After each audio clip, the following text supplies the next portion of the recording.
பொய்கை முனி பூதத்தார் பேயாழ்வார்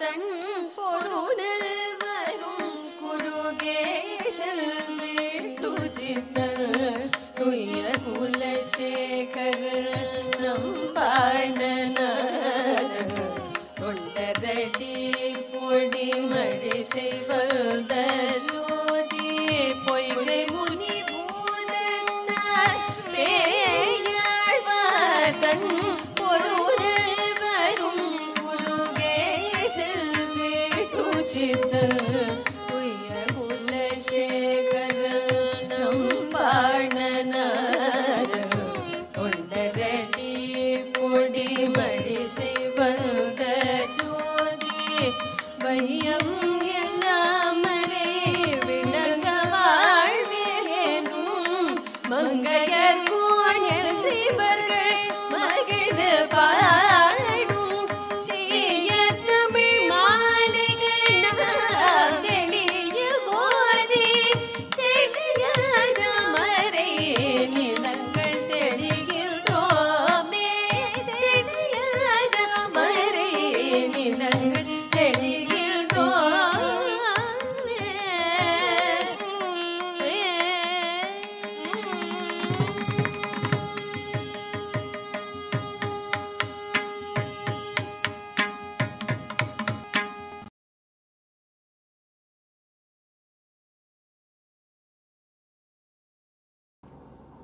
ராமானுஜதயாபாத்திரம் ஞானவைராக்யபூஷணம் ஸ்ரீமத்வேங்கடநாதார்யம் வந்தே வேதாந்ததேசிகம் லக்ஷ்மீநாதசமாரம்பாம் நாதயாமுனமத்யமாம் அஸ்மதாச்சார்யபர்யந்தாம் வந்தே குருபரம்பராம் யோ நித்யம் அச்சுதபதாம்புஜயுக்மருக்ம व्यामोहतस्तदितराणि तृणाय मेने अस्मद्गुरोर्भगवतोऽस्य दयैकसिन्धोः रामानुजस्य चरणौ शरणं प्रपद्ये माता पिता युवतयस्तनया विभूतिः सर्वं यदेव नियमेन मदन्वयानाम् आद्यस्य नः कुलपतेर्वकुलाभिरामं श्रीमत्तदङ्घ्रियुगलं प्रणमामि मूर्ध्ना भूतं सरश्च महदाह्वय भट्टनाथ श्रीभक्तिसार कुलशेखर योगिवाहान् भक्ताङ्घ्रिरेणु परकाल यतीन्द्रमिश्रान् श्रीमत्पराङ्कुशमुनिं प्रणतोऽस्मि नित्यम्।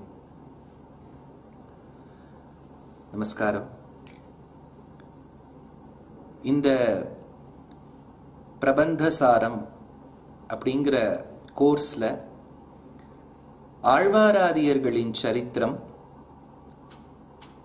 அவர்கள் சுவையான தமிழ் மொழியில் கொடுத்த பாசுரங்களின் தொகுப்பு, அவ்வோ பிரபந்தங்களுக்குண்டான பெயர், அந்த பிரபந்தங்களிலிருந்து சில முக்கியமான பாசுரங்கள், அந்த முக்கியமான பாசுரங்களுக்கு நமக்கு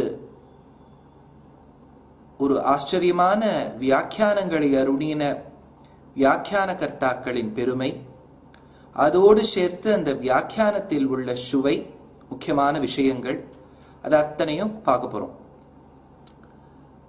முன்னாடியே சொன்ன மாதிரி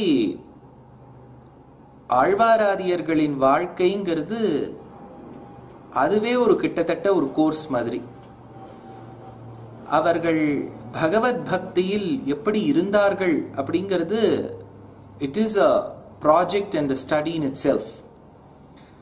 அதை தவிர்த்து அவர்கள் அருளிய பிரபந்தத்தில் உண்டான வைலட்சண்யம், பெருமை, அது ஒரு தனி விஷயம். ஒரு 100 பாசுரங்கள் கொண்ட முதல் திருவந்தாதிய பொய்கையாழ்வார் பாடினார் அப்படின்னா 100 பாசுரங்களின் அர்த்தத்தையும் இந்த கோர்ஸ்ல பார்க்க போறதில்ல, பார்க்கவும் முடியாது.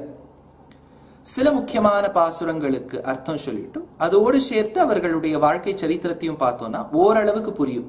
இப்போ 100 பாசுரத்துல 10 பார்த்தோம்னா பாக்கி 90 பாசுரங்களை நீங்க இதே கோணத்தில் நம்ம பூர்வாச்சாரியர்கள் அருளிய வியாக்கியானங்களை கொண்டு சுவைக்கலாம். ஆனா உபோத்காதம்னு உண்டு. உபோத்காதம்னா ஒரு என்ட்ரி. இப்ப நம்ம ஸ்போர்ட்ஸ்ல இருக்கக்கூடியவாளுக்கு தெரியும். இப்போ சட்டுன்னு கிரிக்கெட் ஆடுறதுக்கு முன்னாடியோ டென்னிஸ் ஆடுறதுக்கு முன்னாடியோ அந்த கோச் என்ன பண்ணுவார், வார்ம் அப் செஷன் அப்படின்னு கொடுப்பார். நீ உன் பாடியை ஓரளவுக்கு கண்டிஷன் பண்ணிக்கணும். அப்படி பண்ணிண்டாதான் நீ மேல இருக்கக்கூடிய அந்த ஆட்டத்தை நன்றாக ஆட முடியும் இல்லையா? ஒரு வார்ம் அப் செஷனுங்கிறது தேவை. டிரான்சிஷன் ஸ்டேட்னு சொல்லுவா சயின்ஸ்ல எல்லாம். எதுவுமே சட்டுன்னு நடக்காம ஒரு படிப்படியா நடக்கணும். அப்படின்னா ஸ்கூல்லே இருக்கு, pre KG, kindergarten, primary, middle, எடுத்த உடனே பிஹெச்டிக்கு போறது இல்லையே. அந்த மாதிரி இப்ப நம்ம இந்த கோர்ஸ்ல கூட சில முக்கியமான விஷயங்களை நம்ம ஃபவுண்டேஷன் மாதிரி பார்த்துருவோம். பார்த்துட்டு மேல விஷயங்களுக்கு நகர்வோம். நான் முன்னாடியே சொன்ன மாதிரி அடியன் பேசக்கூடிய தமிழை நீங்க பல பேர் பல ஆயிரக்கணக்கான உபன்யாசங்கள்ல யூடியூப்ல கேட்டிருப்பேன். இதே மாதிரி தான் நான் பேசுவேன். ஒன்றும். ரெண்டாவது, எந்தெந்த இடங்கள்ல இங்கிலீஷ் வார்த்தை யூஸ் பண்ணலாமோ பண்ணுவேன். இது அடியனுக்கு உண்டான அந்த ஒரு லிபர்ட்டியை அடியன் எடுத்துக்கிறேன். பல பேர் நினைக்கலாம், நீங்க சுத்தமான தமிழில் பைந்தமிழில் நீங்கள் உரையாற்ற வேண்டாமா? என்னால முடியாது. எந்தெந்த இடங்கள்ல பேசணுமோ பேசுவேன். ஆங்கிலத்தை நீங்கள் கலத்து விட்டீர்கள் என்றால், பல பேருக்கு சம்ஸ்கிருதம் கலந்தா பிடிக்காது, பல பேருக்கு ஆங்கிலம் கலந்தா பிடிக்காது. அப்படி இருக்கவா அவாவா உபன்யாசம் சொல்லிக்கணும் இல்லையா? அடியனுடைய உபன்யாசத்துல இந்த ரீதியில தான் சொல்றேன் அப்படின்னா விஷயத்தை மட்டும் பார்க்க வேண்டியது முக்கியமே ஒழிய, இன்னார் இப்படி சொல்றாரே நீங்க அப்படி சொல்ல பழகிக்கலாமேன்னு சொல்றதெல்லாம் அது அவரை மாதிரியே சொல்லணும்னா இன்னொருத்தர் எதுக்கு இல்லையா? அவர் மாதிரி அவரே சொல்லிட்டு போறார். இப்ப இன்னொருத்தர் தேவையில்லையே. அதனால இப்போ விஷயம்தான் நமக்கு முக்கியம். அடியேனுக்கும் இது ஒரு ஜேர்னி. இந்த கோர்ஸ் முழுக்க நீங்க எப்படி கத்துக்க போறீங்களோ நானும் அப்படியே தான் நானும் கத்துக்க போறேன். அதனால இந்த ஜேர்னில ரெண்டு பேருமே ஒன்னா சேர்ந்து பயணிக்க போறோம். we are going to travel together. அதனால விஷயத்தை மட்டும் பார்க்கவும் ஒண்ணும். இப்ப ரெண்டாவது, ஆழ்வாராதியர்கள் அப்படிங்கிறது யார்? ஏன்னா எல்லாரும் ஆழ்வார்கள்னா நீங்கள்லாம் கணக்குல போட்டு வச்சிருப்பேன். பல பேருக்கு 4000 மனப்பாடமாயிருக்கும். நான் கேள்வி கேட்கறதுக்கே இங்க இடம் இல்லை.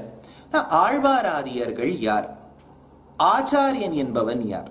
இப்ப ஆழ்வார்கள் அத்தனை பேரும் ஆச்சாரியர்களா?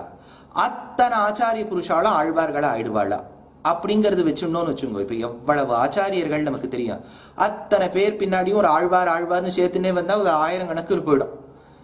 சரி, அத்தனை ஆழ்வார்களும் நமக்கு ஆச்சாரியர்களான்னு கேட்டா நம்ம குரு பரம்பரையில நம்மாழ்வார் மட்டும்தானே வரார், பாக்கி ஆழ்வார்கள்லாம் ஏன் வரல அப்படிங்கிறது ஒரு கேள்வி வந்துடும்.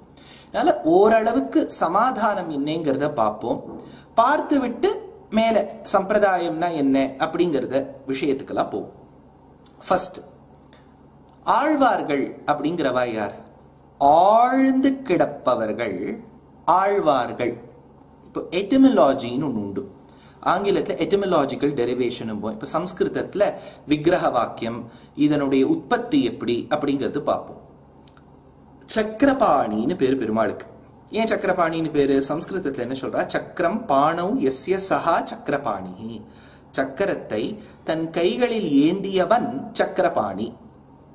சக்கரத்தை ஏந்தியபடியால் சக்கரபாணி.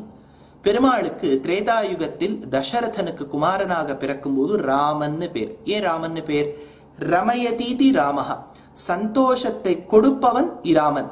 அதாவது ராமரை யாராவது பார்த்துட்டா, அவனோட யாராவது பழகினா உடனே ஒரு சந்தோஷம் வருமா. பும்சாம் திருஷ்டி சித்தாபஹாரிணம்னு வால்மீகி சொல்ற. அதனால ஒரு சந்தோஷத்தை கொடுப்பவன் ராமன்.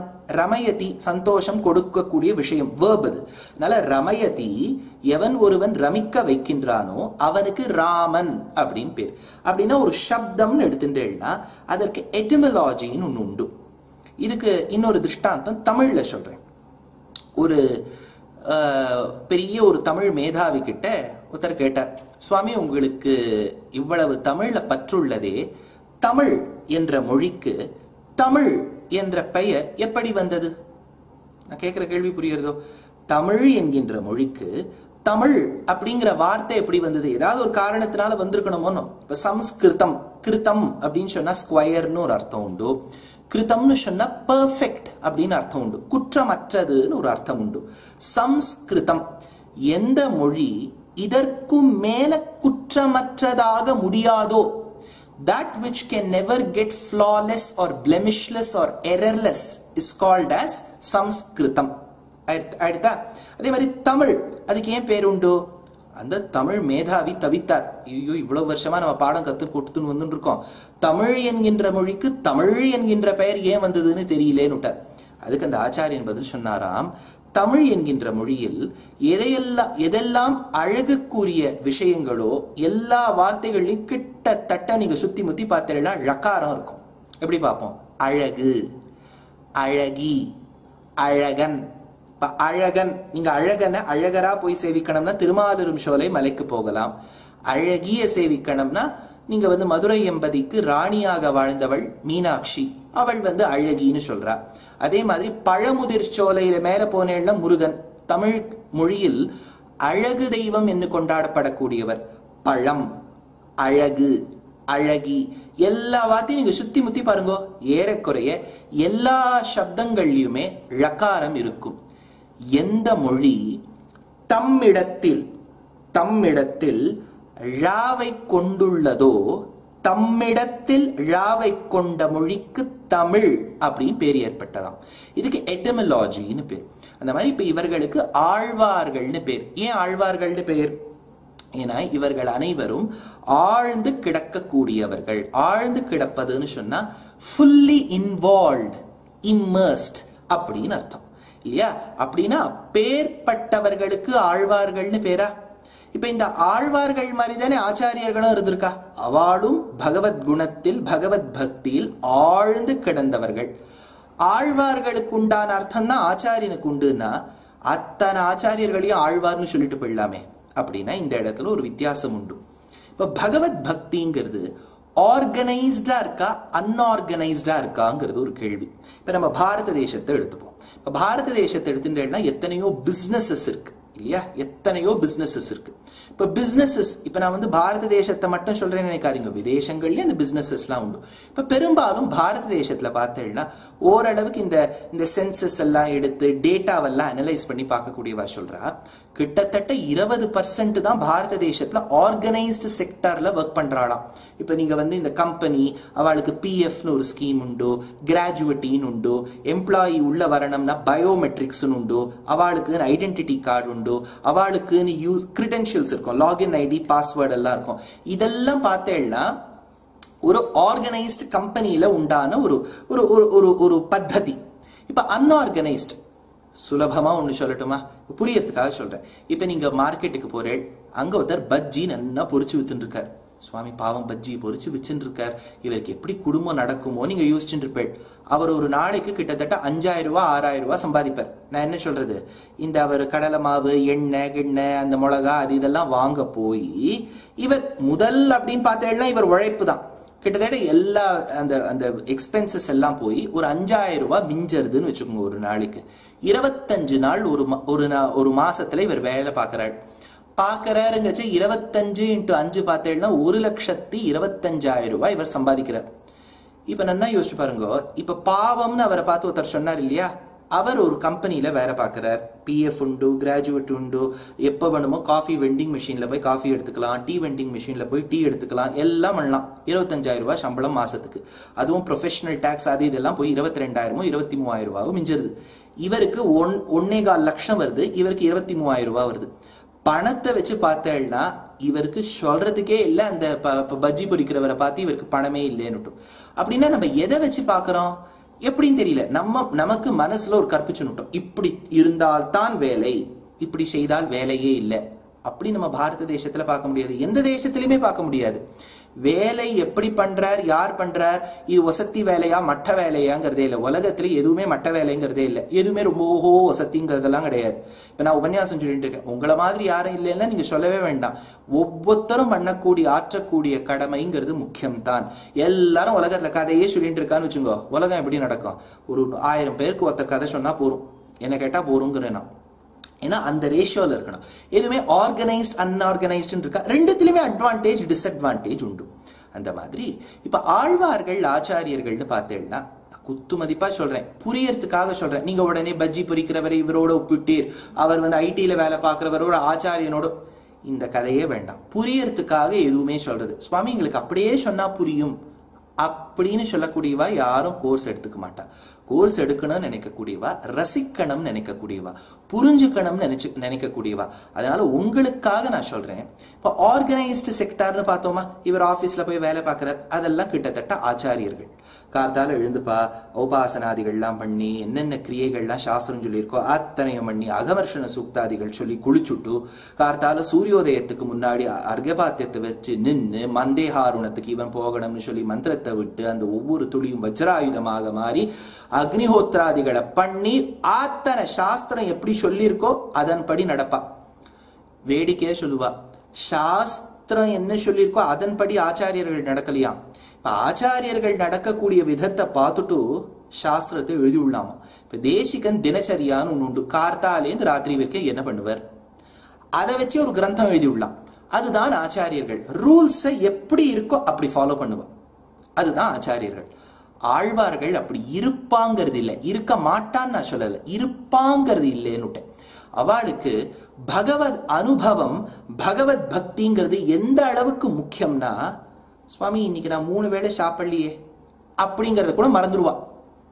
ஆச்சாரியர்கள் அப்படி இல்லை, அவா சாப்பிடணும்னு நினைக்க மாட்டா. இப்போ பெருமாள் இருக்கார், ஆராதனை பெருமாள் இருக்கார், அவருக்கு நாம் அமுது செய்ய வேண்டுமே, அவருக்கு நாம் நைவேத்தியம் செய்ய வேண்டுமே என்கின்ற எண்ணத்துல அவா போய் நைவேத்தியம் பண்ணுவா. இது ஆச்சாரியர்களுக்கு உண்டான எண்ணம். ஆழ்வார்களுக்கு என்னன்னா, உண்ணும் சோறும் பருகும் நீர் தின்னும் வெற்றிலையும் எல்லாம் கண்ணன். அதனால ஆழ்வார்கள்னு பார்த்தேன்னா அவளுக்கு சட்டுன்னு இதை பண்ணணும், இதை முடிச்சுட்டு அதை பண்ணணும், அதெல்லாம் இல்லை. பகவத் பக்தியில் திளைத்து கொண்டே இருக்க வேண்டும் என்பதுதான் ஆழ்வாராதியர்களுடைய எண்ணம். அவளை நீங்க கிட்டத்தட்ட அன்ஆர்கனைஸ்டு செக்டர்ல வச்சுடலாம்.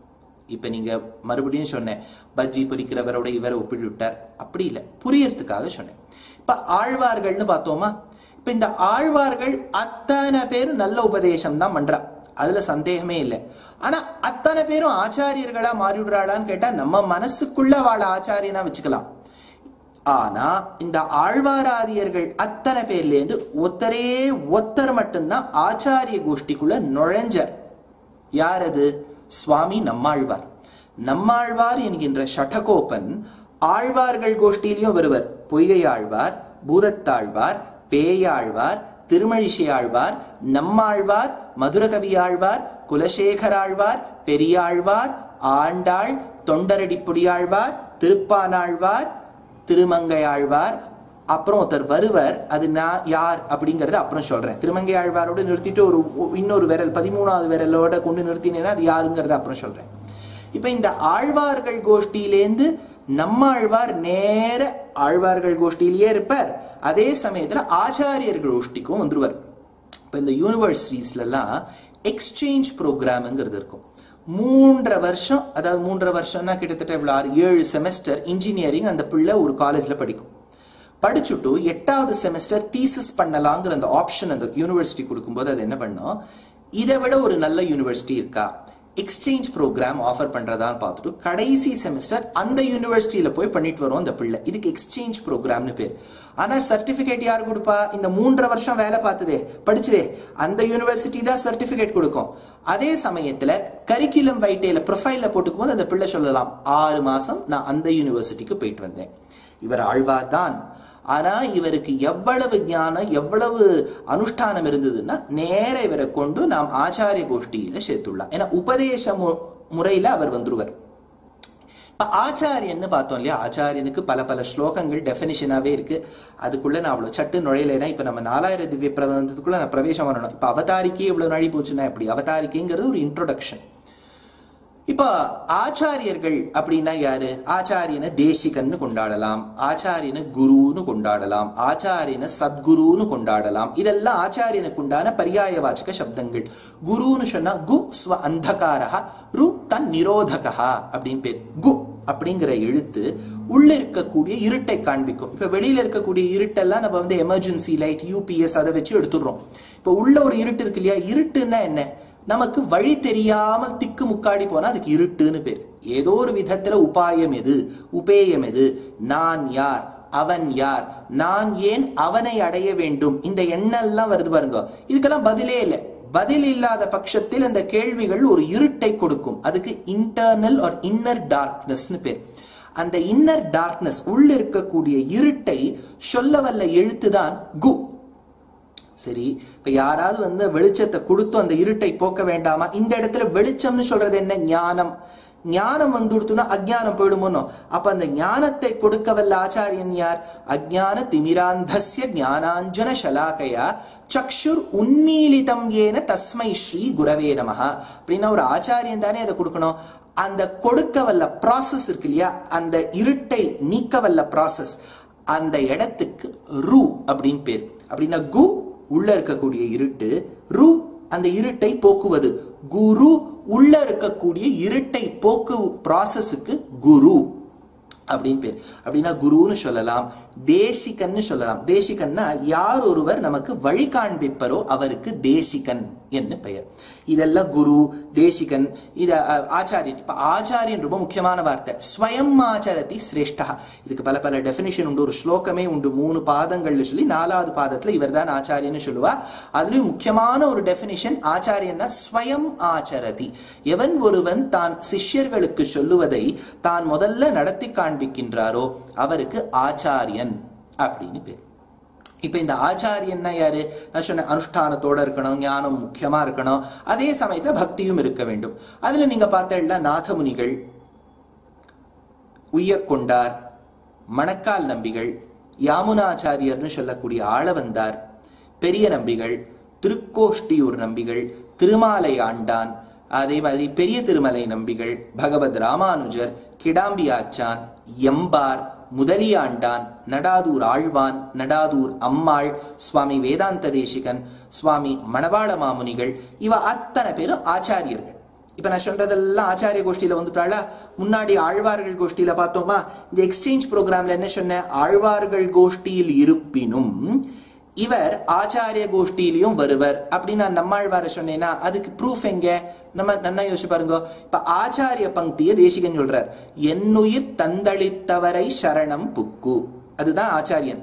யாமடைவின் அவர் குருக்கள் நிறைவணங்கி பின்னருளால் பெரும்பூதூர் வந்த வள்ளல் பெரிய நம்பி ஆள வந்தார் மணக்கால் நம்பி நன்னெறியை அவர் குறைத்த உய்யக் கொண்டார் நாதமுனி ஷடகோபன் சேனைநாதன் இன்னமுத திருமகள் என் இவர்களை முன்னிட்டு எம்பெருமான் திருவடியை அடைகின்றேனே. இப்ப நல்லா யோசிச்சு பாருங்க. நாதமுனிகள் இருக்கார், ஆளவந்தார் இருக்கார், உய்யக்கொண்டார் இருக்கார், மணக்கால் நம்பி இருக்கார், பெரிய நம்பி இருக்கார், பகவத் ராமானுஜர் இருக்கார், இவாள்லாம் இருக்கா.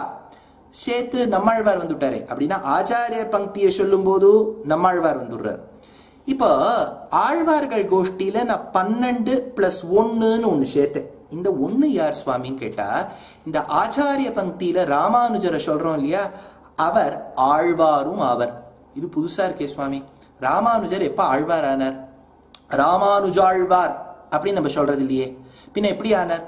அப்படி பார்க்க போனோம்னா அந்த தர்க்கத்தை வச்சோன்னு வச்சுங்கோ. இப்ப நம்மாழ்வார்னு சொல்றோம், நம்மாழ்வார் ஆச்சாரியன் அப்படின்னு நம்ம சொல்றது இல்லையே. நம்மாழ்வார் தான் சொல்லிட்டு இருக்கோம். ஆனா ஆச்சாரிய பங்கியில வர. இப்ப ஆச்சாரிய கோஷ்டியில ராமானுஜர் இருக்கார். அவர் ஆழ்வார்கள் கோஷ்டியில 13வது ஆழ்வாரா வருவதற்கு சான்ஸ் இருக்கு. சான்ஸ் என்ன இருக்கு? இருக்கார். அதுக்கு எங்க எடுத்துக்காட்டு? இப்ப நல்லா யோசிச்சு பாருங்க. பொய்யாழ்வார், பூதத்தாழ்வார், பேயாழ்வார், முதல் திருவந்தாதி, 2ஆம் திருவந்தாதி, 3ஆம் திருவந்தாதி, திருமழிசை ஆழ்வார், திருச்சந்த விருத்தம், நான்முகன் திருவந்தாதி, நம்மாழ்வார் திருவிருத்தம், திருவாசிரியம், பெரிய திருவந்தாதி, திருவாய்மொழி, மதுர கவியாழ்வார், கண்ணினுன் சிறுத்தாம்பு, பெரியாழ்வார் திருமொழி, ஆண்டாள் திருப்பாவை, நாச்சியார் திருமொழி, தொண்டரடிப்புடியாழ்வார் திருமாலை, திருப்பள்ளி எழுச்சி, திருப்பானாழ்வார் அமலநாதிபிரான், குலசேகராழ்வார் பெருமாள் திருமொழி, அதே மாதிரி திருமங்கையாழ்வார் பெரிய திருமொழி, திருநெடுந்தாண்டகம், திருக்குறுந்தாண்டகம், பெரிய திருமடல், சிறிய திருமடல், திருவழுக்கூற்றிருக்கை. இப்ப எவ்வளவு பிரபந்தம் ஆச்சு? 23 வந்திருக்கும். அத்தா ஆழ்வார்கள் தான் சேர்த்தேன்னா நீங்க ஒரு 4000 திவ்ய பிரபந்த புஸ்தகம் புக்கா எடுத்து பாருங்க, இல்லாட்ட ஹார்ட் காப்பியா இருந்தா எடுத்து பாருங்க. நான் சொன்ன பிரபந்தம் எல்லாம் இருக்கும். சேர்த்து ராமானுஷ நூற்றந்தாதி இருக்கும்.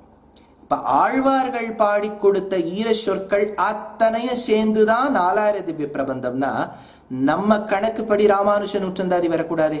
இல்ல சுவாமி, ராமானுஷ நூற்றந்தாதி வரணுமே. அதுக்கு பிரபன்ன காயத்ரி, பிரபன்ன சாவித்ரி எல்லாம் பேரு, 108 பாசுரங்கள் எத்தனை முக்கியம்? 4000த்துல வந்துடுத்துனா ஒன்னும் அதை ரச்சனம் பண்ணவர் யார் எழுதியவர்? திருவரங்க தமுதனார். அவரை நம்ம ஆழ்வார்கள் கோஷ்டியில சேர்க்கணும். திருவரங்க தமுதனார் எழுதியிருக்காருங்கிறதே பல பேருக்கு இப்பதான் தெரியும். ஓஹோ, ராமானுஷன் உற்றந்தாதி கேள்விப்பட்டிருக்கோம். இது என்ன, யாரு திருவரங்க தமுதனார்? அவர் தான் ரச்சனை பண்ணியிருக்கார். இப்ப அவரை சேர்க்கலைன்னா அந்த பிரபந்தத்துக்கு யார் விஷயம்? ராமானுஷர். அவரை ஆழ்வார்கள் கோஷ்டியில சேர்த்துடுறோம். இதுக்கு வேற எங்கேயாவது திருஷ்டாந்தம் உண்டான்னு கேட்டா ஆழ்வார்களை பத்தி சொல்றோம்.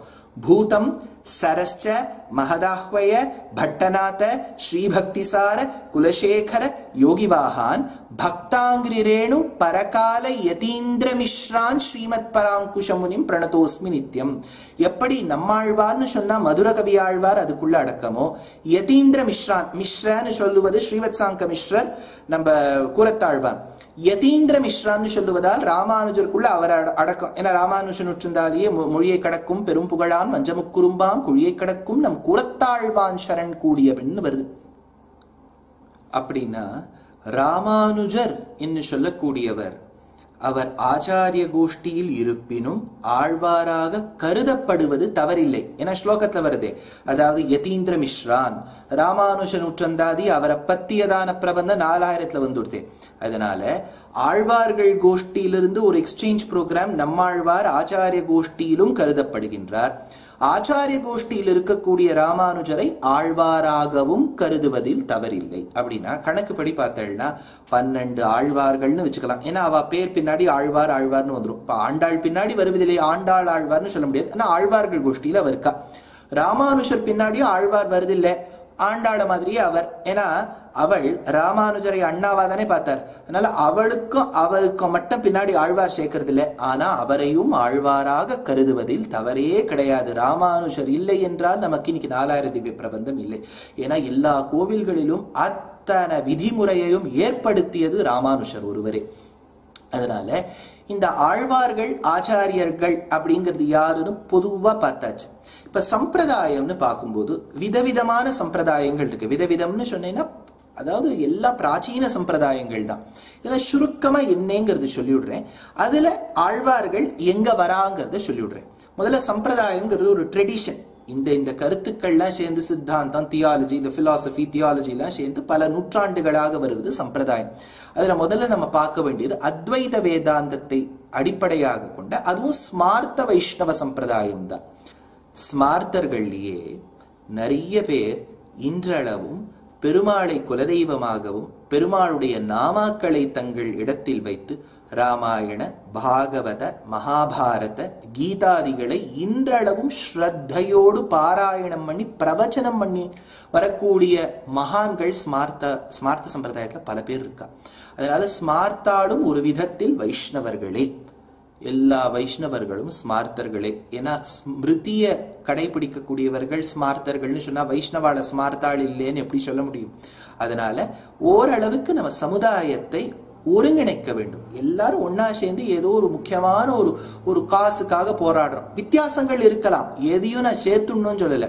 ஓரளவுக்கு பார்க்க போனோம்னா ஸ்மார்த்த வைஷ்ணவ சம்பிரதாயத்தில் அத்வைத வேதாந்தத்தை சித்தாந்தத்தை வளர்த்து கொடுத்த பெருமை ஆதிசங்கர பகவத் பாதரை சாரும். அவர்களும் ஒரு விதத்தில் வைஷ்ணவ சம்பிரதாயத்துக்காராதான். இன்னைக்கும் புராண பட்டனம்னு சொன்னா அது விஷ்ணு புராண பட்டனம். கீதைன்னு சொன்னா பகவத்கீதை, கேயம் கீதா நாமசஹஸ்ரம்னு ஒரே பங்கியில மோகமுத்கரத்துல எடுக்கிற ஆதிசங்கர பகவத் பாதர். அவருடைய டைம் என்னன்னு பார்த்தீங்கன்னா ஓரளவுக்கு இது சிங்கேரி மட்டத்தில் இருக்கக்கூடிய டேட்டிங் படி 788 to 820 CE. அப்போ வாழ்ந்தவர் 32 வருஷம் தான் வாழ்ந்திருக்கார் நம்மாழ்வார் மாதிரி. அதுல பல சாதனைகள் பண்ணியிருக்கார். அவர்களும் வைஷ்ணவ சம்பிரதாயத்துக்காராதான். ஸ்மார்த்த வைஷ்ணவாள் அதுலயும் அந்த ஆச்சாரிய புருஷாள்லாம் சிங்கேரி ஆகட்டும், காஞ்சி ஆகட்டும், வடக்குல இருக்கக்கூடிய எந்த மட்டமாகட்டும் அவர்கள் பெயரை இட்டு அவ ஹஸ்தாட்சரம் போடுறதே வழக்கம் இல்லை. நாராயண ஸ்மிருதின்னு தான் போடுவா. நாராயணன் தான் சொல்லுவா. அது ஒரு விதமான வைஷ்ணவ சம்பிரதாயம். அடுத்தது விசிஷ்டாத்வைத வேதாந்தத்தை சித்தாந்தத்தை அடிப்படையாக கொண்ட ஸ்ரீ வைஷ்ணவ சம்பிரதாயம். இத பல பேர் ராமானுஜ தர்சனம்னு சொல்லுவா. பொதுவா ஸ்ரீ வைஷ்ணவ சம்பிரதாயம் ராமானுஷருடைய காலம் 1017 ஆண்டிலிருந்து 1137 ஆண்டு, 120 சம்பத்சரங்கள் வாழ்ந்திருக்கார். அதாவது நமக்கு சஷ்டியப்த பூர்த்தின்னு சொல்றோம் இல்லையா, 60 வருஷம் பூர்த்தி ஆச்சுன்னா நம்ம ஹிந்து கேலண்டர்ல 60 வருஷங்கிறது ஒரு சைக்கிள். இப்போ விபவ வருஷம், அப்புறம் விகாரி, ஜெய வருஷம், விஜய வருஷம் சொல்றோம் இல்லையா, அது 60. இப்ப 2 60 வாழ்ந்திருக்காரு அப்படின்னு சொன்னா த்விசஷ்டியப்த பூர்த்தி, 2 சஷ்டியப்த பூர்த்தி கொண்டாடி இருக்காரு. அதுதான் 120 வருஷம் வரும். அது ஸ்ரீ வைஷ்ணவ சம்பிரதாயம். அடுத்தது துவைத வேதாந்தத்தை சித்தாந்தத்தை வளர்த்து கொடுத்த பெருமை மத்வாச்சாரியாளுக்கு சாரும். அவர் வாழ்ந்தது 1238 ஆண்டிலிருந்து 1317 ஆண்டு வரை. அந்த சம்பிரதாயத்துக்கு பிரம்ம வைஷ்ணவ சம்பிரதாயம் என்று பெயர். அதுவும் வைஷ்ணவ சம்பிரதாயமே. அடுத்தது அச்சிந்திய பேதாபேதம் என்கின்ற சித்தாந்தத்தை வேதாந்தத்தை ஆதாரமாக கொண்டு வந்ததுதான் கௌட்ய வைஷ்ணவ சம்பிரதாயம்.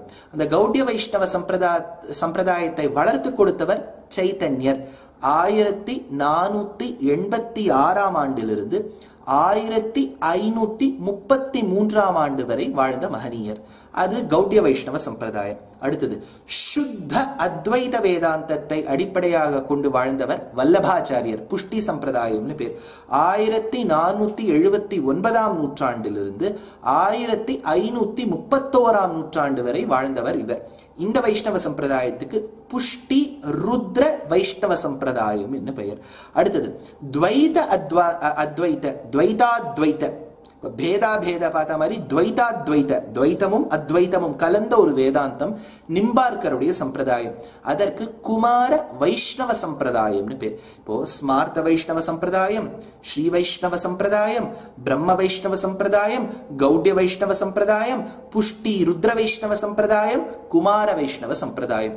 இத்தனை வைணவ சம்பிரதாயங்கள் பாரத தேசத்திலிருந்து அன்று தொடங்கி இன்று வரை இருக்கின்றது. அளவு இருக்கலாம். இப்ப நீங்க நிம்பார்க்கருடைய குமார வைஷ்ணவ சம்பிரதாயம்னு பார்த்தீங்கன்னா ஒருவேளை அதை ஃபாலோவர்ஸ் கம்மியா இருக்கலாம். ஆனா சம்பிரதாயம் இருக்கே, அதுதான் நமக்கு முக்கியம். ஏன்னா ஒவ்வொன்றும் இதுல ஒரு விதை. ஒரு பூமியில ஒரே இடத்துல விதையை போட்டுற மாட்டான். ஒரு அக்ரிகல்ச்சரிஸ்ட் என்ன பண்ணுவார், அப்படி ஸ்ப்ரெட் பண்ணி போடுவார். ஏன்னா அந்த 10ல ஒரு 6 பிழைக்கும், 4 பிழைக்காம போயிடும். ஒரே இடத்துல போட்டுட்டோம்னா ஒன்னும் பிழைக்காது. ஒரு சம்பிரதாயத்துக்குமே ஒரு பெருமை உண்டு. இப்ப அதை தவிர்த்து சின்ன சின்னன்னு சொன்னா பெருமையில இல்ல, ஃபாலோவர்ஸ்ல சம்பிரதாயங்கள் இருக்கு. வர்க்கரி சம்பிரதாயம்னு பேர். அவ இந்த மகாராஷ்டிரம், குஜராத் இதையெல்லாம் ஆதாரமா வச்சுட்டு பண்டர்பூர் ஆதாரமா வச்சுட்டு வரக்கூடியவ. இப்ப இந்த துக்காராம், நாம்தேவ், ஞானேஸ்வர் இவெல்லாம் பார்த்தேன்னா அவளுக்கெல்லாம் வர்க்கரி சம்பிரதாயம் என்று பெயர். அடுத்தது ராமானுஜருடைய சித்தாந்தத்தை ஆதாரமாக கொண்டு சின்ன ஒரு சம்பிரதாயம் வடதேசத்துல ஒண்ணு வந்தது, ராமானந்தி சம்பிரதாயம் என்று பெயர். அல்ல உத்தரப்பிரதேஷ், அப்புறம் குஜராத், அப்புறம் ராஜஸ்தான் இங்கெல்லாம் போய் பார்த்தா இந்த ராமானந்தி சம்பிரதாயம் உண்டு. அடுத்தது அஸ்ஸாம், நேர நம்ம நார்த் ஈஸ்டுக்கு போயாச்சு. அஸ்ஸாம்ல சங்கர் தேவான்னு ஒருத்தர் இருந்தார். அவர் ஒரு வைஷ்ணவ சம்பிரதாயத்தை வளர்த்து கொடுத்தார். ஏகசரண சம்பிரதாயம் என்று பெயர். அந்த ஒரு சம்பிரதாயம் இருக்கு. அதை தவிர்த்து சஹஜானந்த சுவாமின்னு ஒருத்தர் இருந்தார். அவர் உத்தரப்பிரதேசத்தில் பிறந்திருந்தாலும் பெரும்பாலும் வாழ்ந்தது குஜராத் மாநிலத்தில். அவர் தன்னுடைய சிஷ்யர்களை சிக்ஷா பத்ரி இத்தியாதி கிரந்தங்களை எல்லாம் அமைத்து நல்ல வழியில் நடத்தி சென்றார். அவருக்கு பிற்காலத்துல சுவாமி நாராயண் அப்படின்னு பேர். பேப்ஸ் பல கோவில்கள் பார்த்திருப்பேன். இதெல்லாம் இந்த சுவாமி சஹஜானந்தருடைய சம்பிரதாயம், சுவாமி நாராயண சம்பிரதாயம்னு பேர். அதனால முதல்ல ஒரு 6 சம்பிரதாயம் சொன்னேன். என்னென்ன? ஸ்மார்த்த வைஷ்ணவ சம்பிரதாயம், ஸ்ரீ வைஷ்ணவ சம்பிரதாயம், பிரம்ம வைஷ்ணவ சம்பிரதாயம், கௌட்ய வைஷ்ணவ சம்பிரதாயம், புஷ்டி ருத்ர வைஷ்ணவ சம்பிரதாயம், குமார வைஷ்ணவ சம்பிரதாயம். இப்ப அடுத்தது 4 சின்ன சம்பிரதாயங்கள். வர்க்கரி சம்பிரதாயம், ராமானந்தி சம்பிரதாயம், ஏகசரண சம்பிரதாயம், சுவாமி நாராயண் சம்பிரதாயம். இது 4 6 10 சம்பிரதாயங்கள் வைணவத்தையே ஆதாரமா வச்சுன்னு வந்திருக்கு. இதுல ஒரு சம்பிரதாயம் தான் ஸ்ரீ வைஷ்ணவ சம்பிரதாயம். இந்த ஸ்ரீ வைஷ்ணவ சம்பிரதாயத்தில் இருக்கக்கூடிய சித்தாந்தம் அல்லது வேதாந்தம் என்ன? What is the philosophy? Qualified நான் டுவலிசம். பல இடங்கள்ல சம்ஸ்கிருதம் புரிஞ்சிடும், தமிழ் புரிஞ்சிடும், இங்கிலீஷ் புரியாது. குவாலிஃபைடு நான் டுவலிசம், அதுதான் விசிஷ்டாத்வைதம். விசிஷ்டாத்வைதம் என்கின்ற வேதாந்தத்தை, சித்தாந்தத்தை ஆதாரமாக வைத்துக்கொண்டு வைணவத்தையும் ஒரு கண்ணாக பாவித்துக் கொண்டு வந்ததுதான் ஸ்ரீ வைஷ்ணவ சம்பிரதாயம். இந்த ஸ்ரீ வைஷ்ணவ சம்பிரதாயத்துக்கு முக்கியமான ஒரு விஷயம், ஒரு யூஎஸ்பின்னு ஒன்று இருக்க வேண்டாமா? இப்போ மார்க்கெட்டிங்ல சொல்லுவோம், இந்த ஒரு ப்ராடக்ட்டுக்கு இது ஒரு தனி விஷயம் இருக்கு. ஸ்ரீ வைஷ்ணவ சம்பிரதாயத்துக்கு என்ன? உபய வேதாந்த சம்பிரதாயம்னு பேர். உபய வேதாந்தம்னு சொன்னா ஏதோ 2 வேதாந்தத்தை இவ கொண்டாடுறா. என்ன ரெண்டு வேதாந்தம்? உபயம்னு சொன்னாலே ரெண்டுன்னு அர்த்தம். உபய காவேரி மத்தியத்துல ஸ்ரீரங்கநாதர் இருக்கார். காவேரிக்கு ஒரு பக்கம் பார்த்தீங்கன்னா கொள்ளிடம்னு ஒரு பிரான்ச் உண்டு, இன்னொரு பக்கம் அகண்ட காவேரி. இதுக்கு நடுவுல தானே ரங்கநாதர் இருக்கார். சப்த பிராகார மத்தியே சரசிஜம் குலோத் பாசமானே விமானேன்னு சொல்றோம் இல்லையா? ரெண்டு பக்கமா காவேரி இருக்கு. உபய காவேரி மத்தியத்துல ரங்கநாதர் இருக்கார். அப்படின்னா உபய வேதாந்தம்னா ரெண்டு வேதாந்தம் இருக்குன்னு ஒரு அர்த்தம் வந்துருதா? ஒரு வேதாந்தம் எல்லா ஆச்சாரியர்களுமே கற்று தேர்ந்து ஆராய்ச்சி பண்ணி வழிபடக்கூடிய முக்கியமான சம்ஸ்கிருத வேதாந்தம். 4 வேதங்கள், ரிக், யஜுஹு, சாம, அதர்வணம். 6 அங்கங்கள், சீக்ஷா, ஜோதிஷம், கல்பம், வியாக்கரணம், சந்தஸ், நிருக்தம், இதெல்லாம் அங்கங்கள். அதை தவிர்த்து இதிகாசங்கள் 2, ஸ்ரீமத் ராமாயணம், ஸ்ரீ மகாபாரதம். புராணங்கள் 18, சாத்வீக புராணங்கள் 6, ராஜச புராணங்கள் 6, தாமச புராணங்கள் 6. தர்மசாஸ்திராதிகள், அதை தவிர்த்து தனுர்வேதம், ஆயுர்வேதம், கந்தர்வ வேதம், அர்த்தசாஸ்திராதிகள் எல்லாத்தையும் வச்சுட்டு எவ்வளவோ வித்யாஸ்தானங்கள்னு நம்ம சொல்லிட்டு இருக்கோம். இதையெல்லாம் வைத்துக் கொண்டிருப்பதுதான் சம்ஸ்கிருத வேதாந்தம். இது வேதாந்தம்னு பேர். இது எல்லாமே இதுக்குள்ள வந்துடும். இன்னொன்னு திராவிட வேதாந்தம்னு பேர். எப்படி ரிக், யஜுஹு, சாம, அதர்வணம்னு 4 வேதங்கள் இருக்கோ, திருவிருத்தம், திருவாசிரியம், பெரிய திருவந்தாதி, திருவாய்மொழி, நம்மாழ்வார் அருளிய 4 பிரபந்தங்கள். எப்படி சீக்ஷா, ஜோதிஷம், கல்பம், நிருக்தம், சந்தஸ், வியாக்கரணம்னு 6 அங்கங்கள் இருக்கோ வடமொழியில, இங்க பெரிய திருமொழி, பெரிய திருமடல், சிறிய திருமடல், திருவழுக்கூற்றிருக்கை, திருக்குறுந்தாண்டகம், திருநெடுந்தாண்டகம், 6 பிரபந்தங்கள் திருமங்கை ஆழ்வார்து இருக்கு. 4 வேதத்துக்கு நம்மாழ்வாருடைய 4 பிரபந்தம், 6 அங்கத்துக்கு திருமங்கை ஆழ்வாருடைய 6 பிரபந்தம். அங்க 4 6, இங்க 4 6. அது சம்ஸ்கிருதம், இது தமிழ். அது சம்ஸ்கிருத வேதாந்தம், இது தமிழ் வேதாந்தம். 2 வேதாந்தத்துக்கும் முக்கியத்துவம் கொடுத்து இதுல இது 51%. இந்த கம்பெனில ஷேர்ஸ் இருக்கும் பாருங்க, he was a majority shareholder. அப்படிலாம் இதுல கிடையாது, சம பங்குண்டு. அங்க நீங்க நாராயணாத் பிரம்மா ஜாயதே, நான்முகன் நாராயணன் நான்முகனை நாராயணன் படைத்தான் அப்படின்னு வந்துரும். அங்க கப்பியாசம் புண்டரீகம், அனைத்துலகும் தொழும் அரவிந்த லோச்சனன், அஜாயமானோ பகுதா விஜாயதே, பிறப்பில் பல பிறப்பு பெருமான். இப்படி நேரா வந்துட்டு இருக்கோம். இதுல 2த்துக்குமே முக்கியத்துவம் உண்டு. ஒன்னுத்தை ஏத்தி ஒன்னுத்தை குறைக்கணுங்கிறது இல்ல. தமிழ் பின்னாடி பெருமாள் போயிட்டு இருப்பார், பின்னாடி சம்ஸ்கிருதம் தேடின்னு வந்துட்டு இருக்கோம்னா சொல்லணுங்கிறதே இல்லை. 2மே முக்கியம். அதனால 2த்துக்கும் முக்கியத்துவம் கொடுப்பதால் உபய வேதாந்தம் என்ன பெயர். இந்த ஸ்ரீ வைஷ்ணவ இத்தனை சம்பிரதாயத்தை சொல்லி ஸ்ரீ வைஷ்ணவ சம்பிரதாயத்துல இன்னொரு மொழி, சம்ஸ்கிருதத்தை தவிர்த்து இன்னொரு மொழியை எடுக்கிறதே பெரிய விஷயம் அந்த காலத்துல. அதுல தமிழ் மொழியை ஆதாரமாக வைத்துக்கொண்டு ஆழ்வாராதியர்களின் பிரபந்தத்தை நேர சம்ஸ்கிருத வேதத்துக்கு சமம்னு சொல்லி கொடுத்தவர் நம்ம அத்தனை ஆச்சாரியர்கள். முக்கியமா ராமானுஜரை நாம் மனதில் வைத்துக் கொள்வோம். அப்படின்னா இத்தனை சம்பிரதாயங்கள், ஸ்ரீ வைஷ்ணவ சம்பிரதாயத்துக்கு ஆழ்வார்களுடைய பிரபந்தத்தை முக்கியம்னு சொல்லியாச்சா, இன்னொரு படி போலாம். ஸ்ரீ வைஷ்ணவ சம்பிரதாயத்துல என்னன்னா, ஆழ்வார்களுடைய ஈரச்சொற்கள் 4000 திவ்ய பிரபந்தம் தியரியில மட்டும் வசதி கிடையாது, பிராக்டிஸ்லயும் வசதி.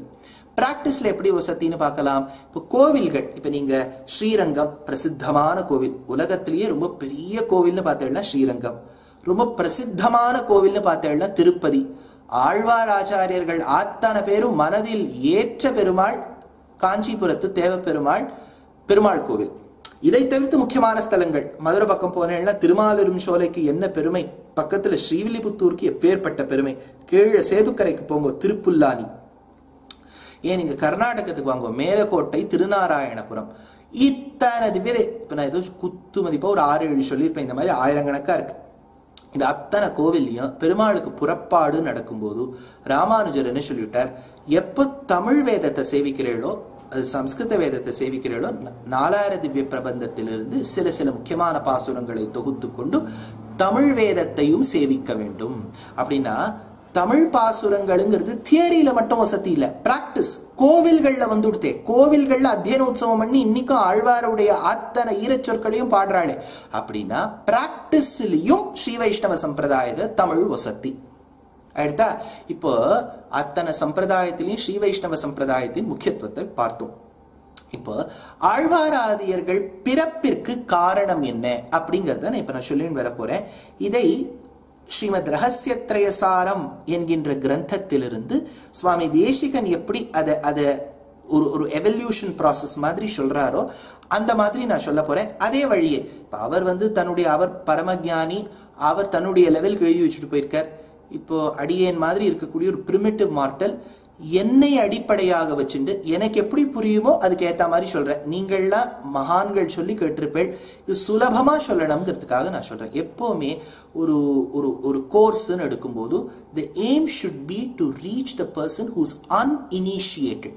ஒன்னும் ரொம்ப எனக்கு தெரியாது சுவாமி அப்படின்னு சொல்லக்கூடியவர் இந்த கோர்ஸ் முடிச்ச உடனே ஆஹா ஏதோ தெரிஞ்சுட்டேன்னு சொல்லணுமே ஒழிய நல்லா சொல்றார் ஆனா ரொம்ப புரியாத மாதிரியே சொல்லிட்டு இருக்கார் அப்படின்னு சொல்லி கேட்கறதுல எனக்கு பெருமை இல்லை சுவாமி. புரியுற மாதிரி தான் எனக்கு சொல்ல தெரியும். எனக்கு எப்படி புரியுறதோ அப்படிதான் சொல்லுவேன். முதல்ல பெருமாள் பிரம்மாவை படைச்சார். பிரம்மாவை படைச்சா அதெல்லாம் நம்ம பாகவதத்துல நான் டீட்டெயிலா சொல்லியிருக்கேன். பிரம்மாவை படைச்சுட்டு பிரம்மா தவிச்சுட்டு இருக்கார். பிறந்த உடனே அவருக்கு என்ன பண்றதுன்னு தெரியல. அப்போ ஒரு அசரீரி வாக்கியம் கேட்டுதான். அது சொல்லித்தான் பிரம்மா 16வது அக்ஷரத்தையும் 21வது அக்ஷரத்தையும் சேர்த்துப்பார். 16வது அக்ஷரம்ங்கிறது த, 21வது அக்ஷரம்ங்கிறது ப. இந்த த ப இது ரெண்டுத்தையும் செய், தபம் செய் தபஸ்வாத்தியாய நிரதம் தபஸ்வி வாக்விதாம்பரம் நாரதம் பரிபப்ரச்ச வால்மீகிர் முனி புங்கவம் என்பதுதான் ராமாயணத்தின் உபோத்காத ஸ்லோகமே. ராமாயணத்திலையும் துவங்குவது தபம். பிரம்மா பிறந்த பிறகு பகவான் சொல்லி வைத்த வார்த்தையும் தபம். தபம் செய் தபம் செய் தபஹா ஆலோசனை தாதுன்னு சொல்லுவா. The process of contemplating, deliberating, thinking, internalizing இதையெல்லாம் நாம் தவத்தோடு செய்து கொள்ளலாம். அதனால பிரம்மாவை படைச்சார். பிரம்மாவை படைச்சுட்டு ஏதாவது கத்து தர வேண்டாமா? இப்ப நீங்க உங்க ஆத்துல உங்க குழந்தை இருக்கு, அந்த குழந்தை கேட்கறது அம்மா பிள்ளையோ பொண்ணோ நான் டிஃபரன்ஷியேட்டே பண்ண மாட்டேன். குக்கிங்கிறது 2 பேரும் கத்துக்கணும். பல பேர் என்ன பார்த்து சொல்லுவா நீங்க ரொம்ப மாடர்னா யோசிக்கிறீள், நீங்க ட்ரெடிஷ்னலா இருக்கணும். ட்ரெடிஷனுக்கே சொல்லல, நம்ம சம்பிரதாயம். இப்ப தேசிகன் சொல்றார் என்னுடைய சம்பிரதாயம் நான் கத்துண்டது அத்தனை கிடாம்பியாச்சான் வழியா வருது. கிடாம்பியாச்சான் ராமானுஜருக்கு மடப்பள்ளி கைங்கரியம் பண்ணியிருக்கார், தளிகை பண்ணியிருக்கார், குக்கிங் பண்ணியிருக்கார். குக்கிங்கிறத நம்ம ஏதோ இந்த ஜெண்டர் தான் பண்ணணும், பெண்கள் தான் பண்ணணும்னு வச்சுக்கூடாது. ஆண்கள் பெண்கள் நம்ம சாப்பிடணும் இல்லையா? பெண்கள் மட்டுமா சாப்பிடணும்? ஆண்களும் தானே சாப்பிடணும். we should know how to respect cooks. எதுவுமே மட்டம் கிடையாது சுவாமி. முதல்ல ஒரு பாயிண்ட் சொல்லிகிட்டே இருக்காது. என்னவோ தடிகை பண்றவர், கதை சொல்றவர், பாடுறவர்னா மட்டம். இவர் ஆஃபீஸ்ல போய் வேலை பார்க்குறார். நான் ஆஃபீஸ்ல பல வருஷம் வேலை பார்த்துருக்கேன். பெஞ்சில் இருக்காருன்னு பல ப்ராஜெக்ட்ல பார்த்தேன்னா ப்ராஜெக்டே வராது, பெஞ்சில் உட்காந்துருப்பார். காத்தால போயிட்டு சாயங்காலம் வர உழைச்சிட்டு வரான்னு நினைச்சுட்டு இருப்போம். அதுக்கு இவர் தளிகை பண்ணிட்டு இருக்காரு, அது தேவையில்லை.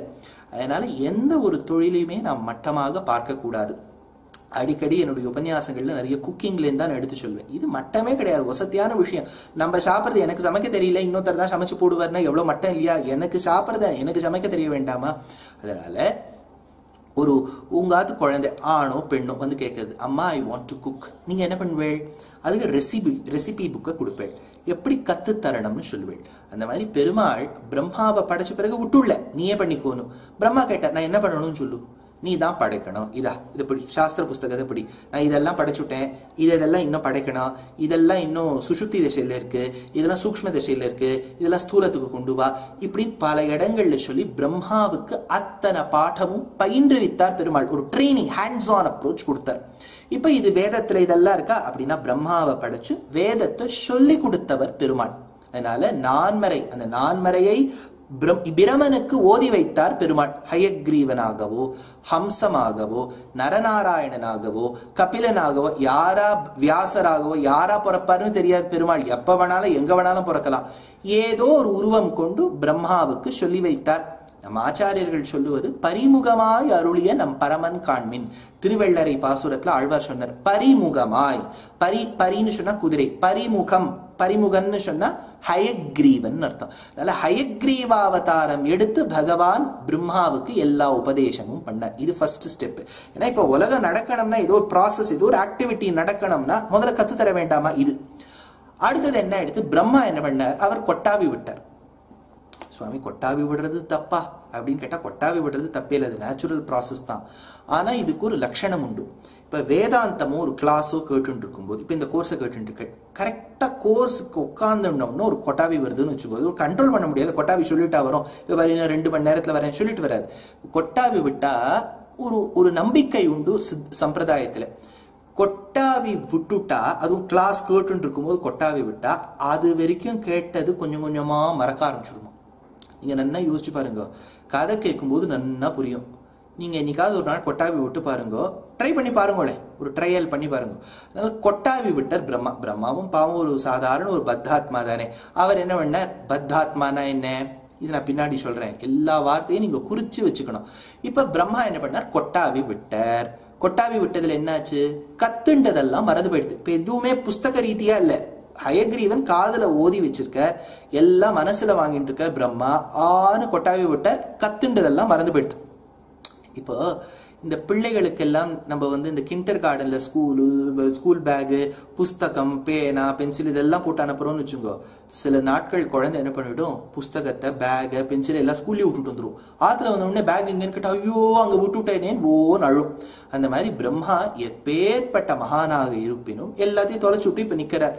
மறுபடியும் பெருமாளை பிரார்த்தனை செய்த போது மறுபடியும் பெருமாள் உபதேசம் பண்ணார். அதனால முதல்ல பிரம்மாவை படைச்சுட்டு வேதத்தில் இருக்கக்கூடிய விஷயங்களை எல்லாம் உபதேசம் பண்ணார். ஒன்னும். ரெண்டாவது, அந்த அரக்கர்கள் அதையெல்லாம் கவர்ந்து சென்ற பிறகு, இவர் கொட்டாவி விட்ட பிறகு எல்லாம் தொலைச்சுட்டு நிற்கும் போது மறுபடியும் பெருமாள் உபதேசம் பண்ணார். அடுத்தது பிரம்மா என்ன பண்ணிட்டார், சரி பாவம் பெருமாள் எனக்கு எல்லாம் உபதேசம் பண்ணிட்டார், இனிமே நடத்த வேண்டியது என் கர்த்தவியம் இல்லையா. ஒரு ட்ரைனிங்கிறது கம்பெனியில முதல் 6 மாசம் கொடுத்துட்டே இருக்க மாட்டான், அப்புறம் நம்ம வேலை பார்க்க வேண்டியதுதான். இப்ப பிரம்மா சிருஷ்டிச்சார். யார பண்ணார், சனத்குமாரன், சனகன், சனந்தனன், சனாதனன், 4 பேர். இவாளுக்கு சனத்குமாராள்னு பேர். பிரம்மாவுடைய 4 புத்திராள், சனத்குமாரன், சனகன், சனந்தனன், சனாதனன், 4 பேரை சிருஷ்டிச்சார் பிரம்மா. சிருஷ்டித்த பிறகு இப்ப பிரஜோத்பத்தி பண்ணணும். இப்போ நான் ஒருத்தருக்கு கத்து தரணும்னா அவர் அப்படிங்கிறவர் இருக்கணும் இல்லையா. இப்ப நான் மேஜை, கேமரா இதுக்கெல்லாம் கத்து தந்துட்டு இருக்க முடியாது. There should be some person with a ஜீவாத்மா with the knowledge in him to acquire. He should receive it. கத்து கொடுக்கக்கூடிய விஷயத்தை கிரகிக்க வல்ல சக்தி ஒருத்தருக்கு இருக்கணும். அதனால பிரம்மா என்ன எதிர்பார்த்தாலும், இந்த 4 குழந்தைகளும் எங்கேயோ பொண்கள் எல்லாம் தேடி கல்யாணம் பண்ணிட்டு குழந்தைய பெற்று நான் இப்படி பேரன் பேத்திக்கெல்லாம் கத்து தருவேன். இந்த 4 பேரும் சொல்லிட்டா, நாங்க தவம் செய்ய போகிறோம், எங்களுக்கு வாழ்க்கையில் ருச்சியே இல்லை, சம்சாரத்தில் நாங்க ஈடுபட மாட்டோம், சம்சாரத்தை கல்யாணமும் பண்ணிக்க மாட்டோம். சொல்றது புரியுதா? சம்சாரம்ங்கிறது பொதுவாகவே லைஃப், சம்சாரம்ங்கிறது தமிழ் ரீதியில பார்த்தீங்கன்னா ஒய்ஃப். அதனால இங்க லைஃப்ல எங்களுக்கு ஒய்ஃப் கிடையாது சொல்லியாச்சு இந்த 4 புத்திராளும். இப்ப பிரம்மாவுக்கு ஒரே துக்கம், என்னையா இது முதல்ல ஒரு 4 பேர் குழந்தை பிள்ளைக்கு 4மே கல்யாணம் பண்ணிக்க மாட்டேன்னு சொன்னோடனே அடுத்தது நாரதனை சிருஷ்டிச்சார். நாரதரை சிருஷ்டிச்ச உடனே நாரதர் சொன்னார், எனக்கும் கல்யாணம் பண்ணிக்கிறதுல இச்சை இல்லை, ஆனா நீங்க கத்து கொடுக்கக்கூடிய விஷயத்தின் சாரம் நாராயண நாமத்தை நான் உலகம் முழுக்க பிரச்சாரம் பண்ணிட்டு இருப்பேன். வரநாரதநாராயண ஸ்மரண நந்தானுபவ முகல. நாரதர் நாராயண நாமத்தை பிரச்சாரம் செய்து கொண்டே வந்தார். அடுத்தது பராசரர். பராசரர் முதலானோர் அப்படின்னு எடுக்கிறார். அப்படின்னா பராசர மகர்ஷி, அவருடைய அப்பான்னு பார்த்தேன்னா சக்தி, சக்திக்கு முன்னாடி பார்த்தேன்னா வசிஷ்டர், இப்ப பராசரருக்கு பின்னாடி வந்த வியாசர், வியாசருக்கு பின்னாடி வந்த சுகர். இவ ஒரு பரம்பரை. இவர்கள் மூலமாகவும் சௌனக இவர்கள் மூலமாக வேதத்தில் வேதாந்தத்தில் உள்ள கருத்துக்களை பிரமனும் பெருமாளும் உலகோர்களுக்கு பிரச்சாரம் செய்ய ஒரு வழிவகுத்தனர். எப்படி உலகத்துக்கு பிரச்சாரம் பண்றது? ஏன்னா பராசரர் என்ன கொடுத்தார், விஷ்ணு புராணம், சுகபிரம்மம் ஸ்ரீமத் பாகவதம், வசிஷ்டர் ராமருக்கே ஆச்சாரியன், வேதவியாசர் சொல்ல வேண்டுமா, கிருஷ்ணத்வைபாயனம் வியாசம் வித்தி நாராயணம் பிரபும் கோஹ்யன்யோ புவி மைத்ரேய மகாபாரத கிருத் பவேத். அப்படின்னா அந்த மகாபாரதத்தை என் பிள்ளை ரச்சனை பண்ணியிருக்காருன்னு சொல்றார் பராசரர். வேதவியாசருடைய பெருமைனா மகாபாரதம் எப்பேற்பட்ட கிரந்தம், பாரத பஞ்சமோ வேதா, புராணங்களை தொகுத்து கொடுத்தார். பிரம்மசூத்திராதிகளுக்கு காரணகர்த்தாவாய் பாதராயணர் என்கின்ற பெயரோடு விளங்கினார் அவர். அதனால வேதவியாசர் செய்த கர்த்தவியம். வேதவியாசர் ஆகட்டும், அவர் பிள்ளை சுகர் ஆகட்டும், வேதவியாசருடைய திருத்தகப்பனார் பராசரர் ஆகட்டும், இவ அத்தனை பேரும் ஞானத்தை உலகோர்களுக்கு சொல்ல வேண்டும் என்பதற்காக புராணம், இதிகாசம் முதலான விஷயங்களை ரச்சனை பண்ணார். அது பண்ண பிறகு இப்ப நன்னா பரப்பி வைக்கணும் இல்லையா. இப்போ இவெல்லாம் சொல்லிட்டு போயிட்டா, சிம்பிளா சொல்லிட்டு போயிட்டா, உலகோர்களுக்கு மார்க்கெட் பண்ணணுமே, ஒரு விஷயத்தை எடுத்து செல்ல வேண்டும். அதுக்காக பெருமாள் பல அவதாரங்கள் பண்ணார். ஹம்சாதி அவதாரங்கள் அப்படின்னு பேர். முதல்ல ஹம்சா அவதாரம், அடுத்தது மத்ஸ்யாவதாரம். மத்ஸ்யாவதாரத்துல எங்க வேதத்தை ரக்ஷணம் பண்ணி கொடுத்தார். இல்ல 4 வேதங்களையும் ஒரு அசுரன் எடுத்து செல்ல இந்த 4 வேதங்களும் ஒரு குழந்தைகள் போல் தவித்துக் கொண்டிருக்க பெருமாள் அந்த 4 வேதத்தையும் ரக்ஷணம் பண்ணி கொடுத்தார். அடுத்தது ஹயக்ரீவாதி அவதாரங்கள். அத தேசிகனே ரொம்ப அழகா சொல்றார். சமாஹார சாம்னாம் பிரதிபதம் ருச்சாம் தாம யஜுஷாம் லயஃபத்யூஹானாம் லஹரி விததிர் போத ஜலதேஹே கதாதர்பக் சுப்யத் கதககுல கோலாஹலபவம் ஹரது அந்தர்த்வாந்தம் ஹயவதன ஹேஷா ஹலஹலஹா. அப்படின்னா அந்த ஹயக்ரீவாதி அவதாரம் பண்ணியிருக்காரு இல்லையா, அந்த ஹயக்ரீவா அவதாரத்தை ஞானத்தை, சத்தியான ஞானத்தை உபதேசம் பண்ணார். யாருக்கெல்லாம் பண்ணார்? தாக்ஷிண்யரம்யா கிரிஷஸ்ய மூர்த்தி, தெற்கு திக்கில் ஒரு காலை மடித்து ஒரு காலை நீட்டிக்கொண்டு இருக்கக்கூடிய தட்சிணாமூர்த்திக்கு உபதேசம் பண்ணார். தேவி சரோஜாசன தர்மபத்னி, சரோஜம் தாமரையில் வீற்றிருக்கக்கூடிய பிரம்மாவின் பத்னி சரஸ்வதி அம்மையார் தேவிக்கு உபதேசம் பண்ணார். தேவி சரோஜாசன தர்மபத்னி. வியாசாதையோபி வியபதேஷ்ய வாச்சகா, ஹயக்ரீவருடைய அருளால் தான் வியாசருக்கே ஞானம் கிட்டியது. ஏன்னா வியாசரை நாம் பெருமாளுடைய அவதாரமாக பார்த்தாலும் பூர்ணாவதாரமாக பார்ப்பதில்லை, அம்சாவதாரமாகத்தான் பார்க்கிறோம். அதனால பூர்ணாவதாரமா இருக்கக்கூடிய ஹயக்ரீவருடைய கருணை வியாசர் மீது பட்டு வியாசர் இத்தனை விஷயங்களை ரச்சனை பண்ணியிருக்கார். அச்சா, நரநாராயணாதி அவதாரங்கள் இன்னைக்கும் பார்த்தேன்னா பத்ரிகாசிரமத்துல நரநாராயண பர்வதம் என்னே பெயர். ஆண்டாள் சொல்லும் போது நாமமாயிரம் ஏத்த நின்ன நாராயணா நரனே உன்னை மாமி தன் மகனாக பெற்றாள் எமக்கு வாதை தவிருமேன்னு கொண்டாடுறா. அதனால அந்த நரநாராயண அவதாரமா வந்தார். ஏன்னா நரன் யாரு? சிஷ்யன். நாராயணன் யாரு? ஆச்சாரியன். நாராயணனா வந்தது யார்? பெருமாள். நரனா சிஷ்யனா வந்தது யார்? பெருமாள். பெருமாளே ஒரு ஆச்சாரி சிஷ்யன், குரு சிஷ்யனாக அமைந்து குரு சிஷ்ய பரம்பரையின் பெருமையை நிலைநாட்டினார். அடுத்தது கேட்கவே வேண்டாம், அவதாரங்களில் அழகான அவதாரம், ஆத்தான ஆச்சாரிய புருஷர்களும் கொண்டாடின அவதாரம் கிருஷ்ணாவதாரம். அதனால அந்த கிருஷ்ணாவதாரத்துல பகவத்கீதையே சொன்னாரே, சர்வோபனிஷதோகாவஹ துக்தா கோபாலநந்தனஹ பார்த்தோவத்ஸஹா சுதீர் போக்தா துக்தம் கீதாமிருதம் மகத். உபநிடதங்கள் எல்லாம் சேர்ந்து ஒரு பசுவா மாறிடுத்துனா அந்த பசுவிலிருந்து கறக்கப்பட்ட பால் தான் கீதை. அதை கறந்து எடுத்து கொடுத்தவனே கண்ணன். அதனால கீதாச்சாரியன் மீனமர் பொய்கைன்னு சொல்லக்கூடிய க்ஷேத்திரம் திருவல்லிக்கேணி பார்த்தசாரதி எம்பெருமான். அந்த பார்த்தசாரதியான கண்ணனே ஒரு ஆச்சாரியன். அதனால ஒரு ஆச்சாரியனா இருந்து உபதேசம் பண்ண வேண்டும் என்பதற்காக நரநாராயண அவதாரம், ஹம்சாவதாரம், ஹயக்ரீவாவதாரம், வியாசாவதாரம், இந்த மாதிரி பல அவதாரங்கள் பெருமாள் எடுத்தார். இதையெல்லாம் பண்ண பிறகு பார்த்தா, இப்ப நானே சொன்னா கொஞ்சம் எல்லாரும் கொஞ்சம் மறுக்கிறாப்புல இருக்கு. சரி, ரிஷிகளை வச்சு சொல்ல வச்சா இவர் ரொம்ப சிம்பிளா சொல்லிவிடுறா. சிம்பிளா சொல்றான்னு ரொம்ப சிம்பிளா இருக்கா பாக்கிறதுக்கு, ரொம்ப பிரசித்தம்லாம் கிடையாது. பராசரர் வியாசர்லாம் ரொம்ப படிச்சவாளுக்கு தெரியும், பாமரருக்கு தெரியுமான்னு தெரியாது, எல்லோருக்கும் தெரியுமான்னு தெரியாது. சரி, நம்ம அவதாரம் எடுத்தா இவன் ரொம்ப உயர்ந்தவன் விட்டுடுறான். அதனால ரெண்டுத்துக்கு நடுநிலையாக பாகவதோத்தமராய் பிரசித்தமானவராய் க்ஷத்ரிய தர்மத்தை கடைபிடிக்க கூடியவராய் இருக்கக்கூடிய பீஷ்மாச்சாரியர் மூலமா உபதேசம் பண்ணார். பீஷ்மர் என்ன பண்ணார்? கிருஷ்ணர் யுத்தத்தின் முதல் நாள் பகவத்கீதை சொல்லி வச்சிருக்கார். யாரும் பகவத்கீதையை நித்தியம் சொல்றாப்படி தெரியல. ஆனா அந்த பாகவதோத்தமரான பீஷ்மர் பெருமாள் மேல சொல்லி வச்சார். யுத்தம் முடிஞ்ச பிறகு விஷ்ணு சஹஸ்ரநாமம் உலகமே சொல்லிட்டு இருக்கா, அகண்ட விஷ்ணு சஹஸ்ரநாமம்னு சொல்லிட்டு இருக்கா.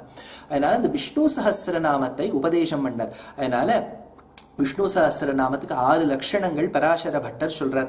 அதாவது மகாபாரத சாரத்வாத், ரிஷிபிஃப் பரிகானதஹ, வேதாச்சாரிய சமாஹாராத், பீஷ்மோத்கிருஷ்ட மதத்வதஹ, ஜகத்ஹிதாதிசயதஹ, கீதார்த் ஏகார்த்தகஸ்சனஹான்னு 6 விஷயங்களோடு கூடிய லட்சணங்களோடு கூடியதுதான் ஸ்ரீ விஷ்ணு சஹஸ்ரநாமம். அதுல முக்கியமா சொல்றார் பீஷ்மோத்கிருஷ்ட மதத்வதஹ, பீஷ்மர் முதலான உயர்ந்தோர்களால் ஆமோதிக்கப்பட்டு சொல்லி வைக்கப்பட்டதுதான் விஷ்ணு சஹஸ்ரநாமம். அதனால பீஷ்மாச்சாரியர் முதலாக கொண்டு உபதேசம் பண்ணார். அடுத்தது தேசிகன் ஒரு ஸ்லோகம் எடுக்கிறார். பூர்வோத்பன்னேஷு பூதேஷு தேஷு தேஷு கலௌ பிரபு அனுப்பிரதிஷ்ய குருதே யத் சமீஹீதம் அச்சுதஹ. விஷ்ணு தர்மத்துல எடுத்து ஒரு ஸ்லோகத்தை காமிக்கிறார் தேசிகன். பூர்வோத்பன்னேஷு பூதேஷு தேஷு தேஷு கலௌ பிரபு, பெருமாளே கலியுகத்துல ஏதோ ஒரு விதமா அவதாரம் பண்ண போறார். அனுப்பிரவிஷ்ய, ஒரு ஜீவாத்மாக்குள்ள அனுப்பிரவேசம் பண்ணி அவர் மூலமாக ஞானத்தை கொடுக்க போறார் என்கின்றபடியே பராங்குஷ பரகாலாதி ரூபத்தாலே அபிநவமாக ஒரு தசாவதாரம் பண்ணி. பராங்குஷ பரகால பின்னாடி பார்ப்போம். எங்கெல்லாம் நம்மாழ்வார சொல்றோமோ அவ்வோ இடத்தில் பராங்குஷர் சொல்லியிருக்கார் அப்படின்னு சொன்னா தப்பில்லை. ஏன்னா அவருக்கு இன்னொரு பேர் பராங்குஷர். இன்ஃபேக்ட் இப்ப நம்மாழ்வாரை நம்ம பத்தி பேசும்போது டீட்டெயிலா பார்க்கும்போது நம்மாழ்வார் சில இடத்துல நாயிகா பாவனத்துல பாடுவார். அவளுக்கு பராங்குஷ நாயகின்னு பேர். நம்மாழ்வார் நாயகின்னு சொல்ல மாட்டா, பராங்குஷ நாயகி. அதனால அவருக்கு பேரே பராங்குஷர். அதே மாதிரி திருமங்கையாழ்வார் நாயிகா பாவனத்துல பாடும்போது அவளுக்கு பரகால நாயகின்னு பேர். அதனால சுவாமி திருமங்கையாழ்வாருக்கே பரகாலன்னு ஒரு பேர் உண்டு. பராங்குஷ பரகாலாதி. ஏன் மற்ற ஆழ்வார்கள்லாம் விட்டாச்சுன்னா இவ ரெண்டு பேருக்குள்ள அத்தனை ஆழ்வார்களும் அடக்கம். திருமங்கை ஆழ்வார் நம்மாழ்வாருக்குள்ள அடக்கம். அதனால நம்மாழ்வார்னு சொல்லிட்டா அத்தனை ஆழ்வார்களும் அவருக்குள்ள அடங்கி விடுறா.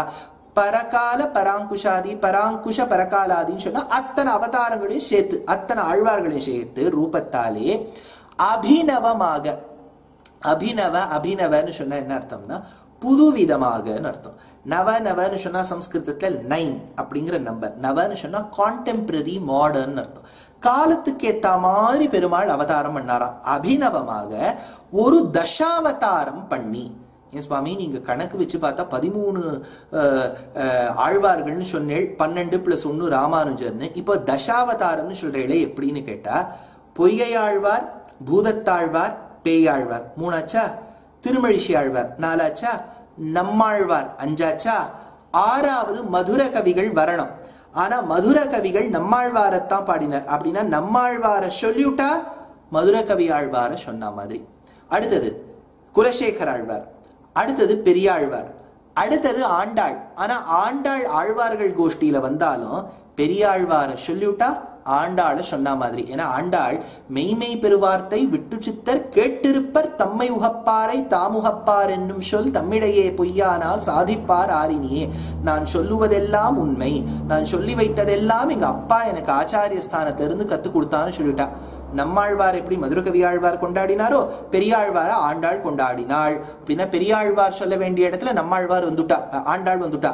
அடுத்தது தொண்டரடிப்புடி ஆழ்வார், திருப்பானாழ்வார், திருமங்கை ஆழ்வார். அப்படி நீங்க 12 10 விழா இல்லையா? இப்ப ஆண்டாள் மதுரகவி ஆழ்வார் தான், நீங்க பெரிய ஆழ்வார் நம்மாழ்வாருக்குள்ள போயாச்சு. அப்படின்னா 12 10 ஆயிடுத்து. ராமானுஷரை விட்டு வச்சிருக்கே, அதுக்கு தேசிகன் அடுத்த ஒரு ஸ்லோகம் எடுக்கிறார். சாக்ஷான் நாராயணோ தேவஹா கிருத்வா மர்த்தமயின் தனு மக்னான் உத்தரதே லோகான் காருண்யாத்து சாஸ்திரபாணினா. சாஸ்திரத்தை தன் கையில் பிடித்து கொண்டு வந்தவனே ஆச்சாரியன். பெருமாள் ஏதோ சங்கு சக்கரம் அந்த ஆயுதங்கள்லாம் எடுத்துட்டு வந்தார், அதெல்லாம் வேண்டான்னு விட்டாராம். அவரே சாஸ்திரம் என்கின்ற விஷயத்தை ஆயுதமாக வைத்துக் கொண்டு வந்தாராம். இது ரொம்ப அழகா கொண்டாடுறார். அதனால அகஸ்திய சேவிதமான தேசத்திலே, அகஸ்திய சேவிதன்னு சொன்னா அகஸ்தியர் மேல்நாட்டுலதான் இருந்தார், வடநாட்டுலதான் இருந்தார்.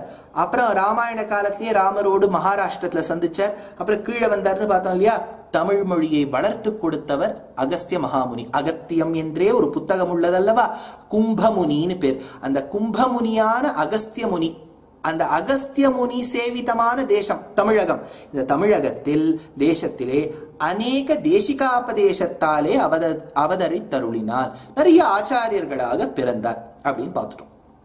இப்போ ஆழ்வார்கள் இங்க எவல்யூஷன்ல பாருங்க. முதல்ல பிரம்மாலேருந்து சனத்குமாராள், நாரதர், பராசரர், வேதவியாசர், சுக்கர், இவாளெல்லாம் சொல்லிட்டு சௌனகாதிகள்லாம் சொல்லிட்டு, அடுத்தது பெருமாளுடைய அவதாரங்களை சொல்லி ஹம்ச நரநாராயணாதி அவதாரங்களை சொல்லி, அதுக்கு அடுத்தது பீஷ்மாச்சாரியருடைய பெருமையை சொல்லி, அடுத்தது ஆழ்வாராதியர்கள் கொண்டு நிறுத்தியாச்சு. இவாள்லாம் தான் ஒரு அபிநவ தசாவதாரம். அபிநவ தசாவதாரம்னா புதுவிதமான அவதாரம். ஏதோ மத்ஸ்ய கூர்ம வராக அதெல்லாம் பழைய அவதாரம், அதெல்லாம் அவுடேட்டட். இப்ப ஆழ்வார்கள் வந்ததுதான் நமக்கு முக்கியமான அவதாரம் அப்படின்னு தேசிகன் எடுக்கிறார். இவ பிறக்க போறாங்கிறத பத்தி எங்கேயாவது சொல்லியிருக்கா அப்படின்னு கேட்டா, ஸ்ரீமத் பாகவத மகாபுராணத்துல ஏகாதச ஸ்கந்தம் 11வது ஸ்கந்தத்துல ஒரு ஸ்லோகம், அது என்னன்னு படிச்சுடுறேன். கிருதாதிஷு பிரஜரஜன் கலா விச்சந்தி சம்பவம் கலௌ கலு பவிஷ்யந்தி நாராயண பராயணாஹ. கலௌ கலு பவிஷ்யந்தி, இந்த கலியுகத்தில் கலு பவிஷ்யந்தி பிறக்க போறா. நாராயண பராயணாக, நாராயணனை தன் மனதில் வைத்துக் கொண்டிருக்கக்கூடியவர்கள் பிறக்க போகின்றார்கள். சொல்லியாச்சு. எங்க பிறக்க போறா? இந்த கிருஷ்ணருக்கு வந்து அசரீரி வாக்கியம் கம்சனுக்கு சொல்லி எடுத்துன்னு பார்த்தோமே, உன்னை கொல்ல வேண்டியவன் இங்கோ பிறக்க போறான். ப்ராஃபஸிங்கிறது இந்த மாதிரி குத்து மதிப்பா சொல்லிட்டு போயிடும். இந்த லாட்டிடியூட் இந்த லாஞ்சிடியூட் எல்லாம் சொல்லாது. இந்த இடத்துல சுகர் என்ன பண்ணிருக்க, ரொம்ப அழகா நதியை ஆதாரமா வச்சுன்னு சொல்றார். என்ன ஸ்லோகம்னு படிக்கிறேன். क्वचित् क्वचिन् महाराज द्रविडेषु च भूरिशः ताम्रपर्णी नदी यत्र कृतमाला पयस्विनी कावेरी च महापुण्या प्रतीची च महानदी ये पिबन्ति जलं तासां मनुजा मनुजेश्वर प्रायो भक्ता भगवती वासुदेवे मलाशयाः அப்படிங்கிறது பாகவதத்துல உள்ள ஸ்லோகம். இந்த நாஸ்ட்ரடாமஸ் அப்படின்லாம் we look back to some people in the west இல்லையா, இவெல்லாம் ப்ரெடிக்ட் பண்ணியிருக்காங்கிறது. அந்த மாதிரி சுகபிரம்மம் ப்ரெடிக்ட் பண்ணியிருக்கார். அப்ப சொல்லும்போது தாமிரபரணி நதியத்திர, தாமிரபரணி நதிக்கரையின் அருகில், கிருத்தமாலா வைகையாத்தங்கரையின் அருகில், பயஸ்வினி பாலார் அருகில், காவேரி, காவேரி தெரியும், மகா புண்ணியா மகா பிரதீச்சீச்ச மகாநதி. இந்த இடத்துல மகாநதி என்னது அப்படின்னு பார்த்தேன்னா பெரியார் அப்படின்னு. இது பெரிய ஆறு, ஆறு இருக்கு இல்லையா, அந்த ஆறை பத்தி சொல்றோம். பெரிய ஆறு, அந்த பெரிய ஆறு பத்தி சொல்ற. இப்போ ஒவ்வொரு நதியின் கரையில பிறக்க போறான்னு சொல்லியாச்சு. இவாள்லாம் தான் பிறக்க போறாளாங்கிறது குத்து மதிப்பா பார்த்துடலாம். முதல்ல பயஸ்வினியில ஆரம்பிக்கலாம். இப்ப நார்த் தமிழ்நாட்டிலேயே மேலேந்து ஆரம்பிக்க போறேன். இப்ப கர்நாடகம், ஆந்திரம், தமிழகம், ஏன்னா இது 3 மாநிலத்திலும் பிரவகிக்கக்கூடிய நதி பாலாறு. பால் பய, பயஸ்வினி பாலாறு. இந்த பாலாறு அந்த கரையில் சுத்து வட்டாரத்தில் பிறந்தவர்கள் யாருன்னு பார்ப்போம். பொய்கை ஆழ்வார். காஞ்சிபுரத்தில் திருவெக்கா யதோக்தகாரின்னு சொல்றோம் இல்லையா, சொன்ன வண்ணம் செய்த பெருமாள். அந்த பெருமாள் கோவிலில் பிறந்தவர் தான் பொய்கை ஆழ்வார். காஞ்சிபுரத்தில் பிறந்தவர். அங்கும் பாலாறு இருக்கின்றது. அடுத்தது பூதத்தாழ்வார். மகாபலிபுரத்தில் பிறந்தவர். திருக்கடல் மல்லை என்று பெயர். அந்த திருக்கடல் மல்லையில் பிறந்தவர் பூதத்தாழ்வார். ரொம்ப பக்கத்திலேயே இருக்கு. கிட்டத்தட்ட பார்த்தீங்கன்னா இன்னும் கொஞ்சம் தூரம் போனேன்னா மகாபலிபுரத்திலேருந்து அந்த பாலாறு கடலோடு சேர வேண்டிய இடம் வந்துடும். மவுத் ஆஃப் த ரிவர்னு சொல்லுவா. அந்த இடத்துல பிறந்தவர், மகாபலிபுரத்தில் பிறந்தவர். அடுத்தது பேயாழ்வார். தமிழகத்துக்கு தலைநகரமாக இருக்கக்கூடிய சென்னை பட்டினத்தில் மயிலாப்பூரில் திருமயிலையில் பிறந்தவர். அதுல இருந்து என்ன 50 கிலோமீட்டர் ரேடியஸ் சுத்தி போனா பாலாறு வந்துடும். அடுத்தது திருமழிசை ஆழ்வார். இவருக்கு ஊர் பேர், எந்த ஊர்ல பிறந்திருக்காரோ அதே பேர் இவருக்கு, திருமழிசை. இதுவும் பாலாறு அருகில் ஒரு 50 கிலோமீட்டர் அங்கேன்னு போனா பாலாறு நதி வந்துடும். அப்படின்னா பொய்யை ஆழ்வார், பூதத்தாழ்வார், பேயாழ்வார், திருமழிசை ஆழ்வார், 4 ஆழ்வார்கள் பயஸ்வினின்னு சொல்லக்கூடிய பாலாறு அருகில் பிறந்தவர்கள். அடுத்தது காவேரி என்கின்ற நதி. காவேரி நதி எங்க? மறுபடியும் கர்நாடகத்தில் துவங்கி தமிழகத்துக்கு வருது. இந்த காவேரிக்கு கரையில், கரைன்னு சொன்னா நீங்க உடனே கரையான்னு பார்க்க வேண்டாம், சுத்து வட்டாரத்தில் பிறந்தவர்கள் யார்? திருமங்கை ஆழ்வார். திருக்குறையலூர் அப்படிங்கிற ஸ்தலம். இங்கேருந்து காவேரி 30 கிலோமீட்டர். அடுத்தது தொண்டரடி பொடியாழ்வார். திருமண்டங்குடி, இது காவேரி ஆத்தங்கரையே, 1 கிலோமீட்டர் 2 கரையே திருமண்டங்குடி. அடுத்தது திருப்பானாழ்வார், உறையூர், காவேரி கரை. இந்த பக்கம் ஏன்னா காவேரிக்கு ஒரு பக்கம் ஸ்ரீரங்கம், இன்னொரு பக்கம் உறையூர். நால தொண்டரடிப்புடி ஆழ்வார், திருப்பானாழ்வார், திருமங்கை ஆழ்வார், 3 ஆழ்வார்கள் பிறந்தது காவேரி நதிக்கரையில். அடுத்தது கிருத்தமாலா. இந்த கிருத்தமாலாவுக்கு பல பெயர் உண்டு. புராணங்கள்ல வேகவதினு சொல்லுவா. வேகவதி என்பவள் காஞ்சிபுரத்திலே ஓடுவோம். இந்த இடத்துல வேகவதின்னு சொன்னா வைகை. இதுக்கு இன்னொரு பிரசித்தமான பெயர் கிருத்தமாலா. இந்த வைகை ஆத்தங்கரையில் பிறந்தவர்கள் 2 ஆழ்வார்கள். ஒருவர் பெரியாழ்வார் என்கின்ற விஷ்ணு சித்தர். அது பார்த்தா 80 கிலோமீட்டர் அங்கேருந்து வைகை ஆத்தங்கரையிலேருந்து போனேன்னா ஸ்ரீவில்லிபுத்தூர். அதே 80 கிலோமீட்டர் அதே ஸ்ரீவில்லிபுத்தூரில் பிறந்து வளர்ந்தவளே ஆண்டாள் நாச்சியார். 2 பேரை எடுத்தா. அடுத்தது தாமிரபரணி. இந்த தாமிரபரணியை பத்தி சொல்லணும்னா 2 ஆழ்வார்கள், நம்மாழ்வார், மதுரகவி ஆழ்வார். நம்மாழ்வாருடைய ஆழ்வார் திருநகரி தாமிரபரணி ஆத்தங்கரையே. மதுரகவி ஆழ்வாருடைய ஊர் திருக்கோளூர், அதுவும் தாமிரபரணி ஆத்தங்கரையே. தாமிரபரணி ஆறு, அந்த நதியின் கரையில் பிறந்தவர்கள் நம்மாழ்வார், மதுரகவி ஆழ்வார். அடுத்தது பெரியாறு. இந்த பெரிய ஆறுன்னு சொல்லக்கூடிய மகாபாகா கேரளத்தில் உள்ள நதி. இது ஒரே ஒரு நதி தான். இப்ப பாலாறு பார்த்தா பே ஆஃப் பெங்காலுக்கு போயிடுறது, ஈஸ்ட்வர்டு ஃப்ளோ ஆகி பே ஆஃப் பெங்காலுக்கு போயிடுறது. காவேரி ஈஸ்ட்வர்டு ஃப்ளோ ஆகி பே ஆஃப் பெங்காலுக்கு போயிடுறது. Vaigai bay of Bengal, Thamirabarani bay of Bengal. Arabian சீல சங்கமிக்கக்கூடிய ஒரே ஒரு நதி இந்த பெரியாறு கேரள மாநிலத்தில் உள்ளது. அந்த கரையில் பிறந்தவர் தான் குலசேகர ஆழ்வார். திருவஞ்சிக்குளம் ரொம்ப தூரம் கிடையாது பெரியாறு நதியிலிருந்து. அதனால இத்தனை ஆழ்வார்கள் பார்த்தோமா. நீங்க ராமானுஜரை விட்டுட்டே ஸ்ரீபெரும்புதூர், பாலார் அப்படின்னா இந்த நதிகளை பத்தி தான். இப்ப மறுபடியும் அந்த ஸ்லோகம் படிச்சேன்னா தெரியும். குவச்சித் குவச்சின் மகாராஜ திரவிடேஷு ச பூரிஷா, தெற்கு பக்கத்துல பிறக்க போறா. தாமிரபர்ணி நதியத்திர கிருத்தமாலா பயஸ்வினி காவேரீச்ச மகாபுண்யா பிரதீச்சீச்ச மகாநதி. 5 நதிகளை பத்தி சொல்லியாச்சா. இந்த 5க்குள்ள 13 பேரும் அடங்கியாச்சு. இது சொல்லியிருக்கார். இப்ப இந்த ஆழ்வார்களுடைய பெருமையை தன்னுடைய ஆச்சரியமான பிரபந்தம் உபதேச ரத்தினமாலையில் விஷதவாக்ஷிகாமணிகளாக எழுந்தருளிருந்த சுவாமி மணவாள மாமுனிகள் ஒரு ஸ்லோகத்துல சொல்றார். ஒரு தமிழ் பாடல்னு வச்சுக்கோங்களேன், பாசுரம்னு வச்சுக்கோங்க. ஆழ்வார்கள் வாழி அருளிச் செயல் வாழி. யாரெல்லாம் வாழினா? இப்ப பெரியாழ்வார் பெருமாளை பல்லாண்டு பாடினார். இப்ப இவர் சொல்றார் ஆழ்வார்கள் வாழி, அவர்கள் நன்றாக வாழ வேண்டும். பல்லாண்டு பாடுற மாதிரின்னு வச்சுக்கோங்களேன். அவர்கள் இருந்தால் தானே நாம் இருக்கின்றோம். அதனால ஆழ்வார்கள் வாழி அருளிச் செயல் வாழி. இப்ப ஆழ்வார்கள் கொடுத்த ஈரச் சொற்கள் பாசுரங்களின் தொகுப்பு தான் 4000 திவ்ய பிரபந்தம். இதுக்கு அருளிச் செயல்னு பேர். இப்ப நான் அருளிச் செயல்னு சொன்னா ஏதோ 4000 திவ்ய பிரபந்தம்னு சொல்றாரு, அருளிச் செயல்னு சொல்றாரு. ஒரே பிரபந்தத்துக்கு இன்னொரு பேர் உண்டு, அருளிச் செயல். அந்த அருளிச் செயல் வாழி. ஆழ்வார்களும் வாழணும், அவர்கள் கொடுத்த 4000 திவ்ய பிரபந்தமும் வாழ வேண்டும். தாழ்வாது மில் குறவர் தாம் வாழி.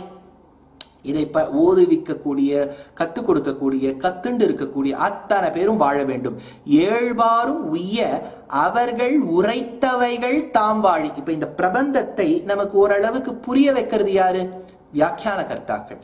திருக்குறுகை பிரான் பிள்ளான், நஞ்சியர், நம்பிள்ளை, பராசர பட்டர், வடக்கு திருவீதி பிள்ளை, பிள்ளலோகாச்சாரியார், சுவாமி வேதாந்த தேசிகன், அழகிமணவாள பெருமாள் நாயனார், சுவாமி மணவாள மாமுனிகள், சாக்ஷாத் சுவாமி உத்தமூர் வீரராகவாரிய சுவாமி, எத்தனை மகான்கள், ரங்கராமானுஜமுனி, சொல்லிண்டே போலாம். எத்தனை வியாக்கியானங்கள், எத்தனை உரையாசிரியர்கள், எத்தனையோ மகான்கள். நான் பட்டியல் போட்டா அதுவே ஒரு கிளாஸா போடலாம். அத்தனை பேர் உரைத்த உரைகள் தாம்பாழி.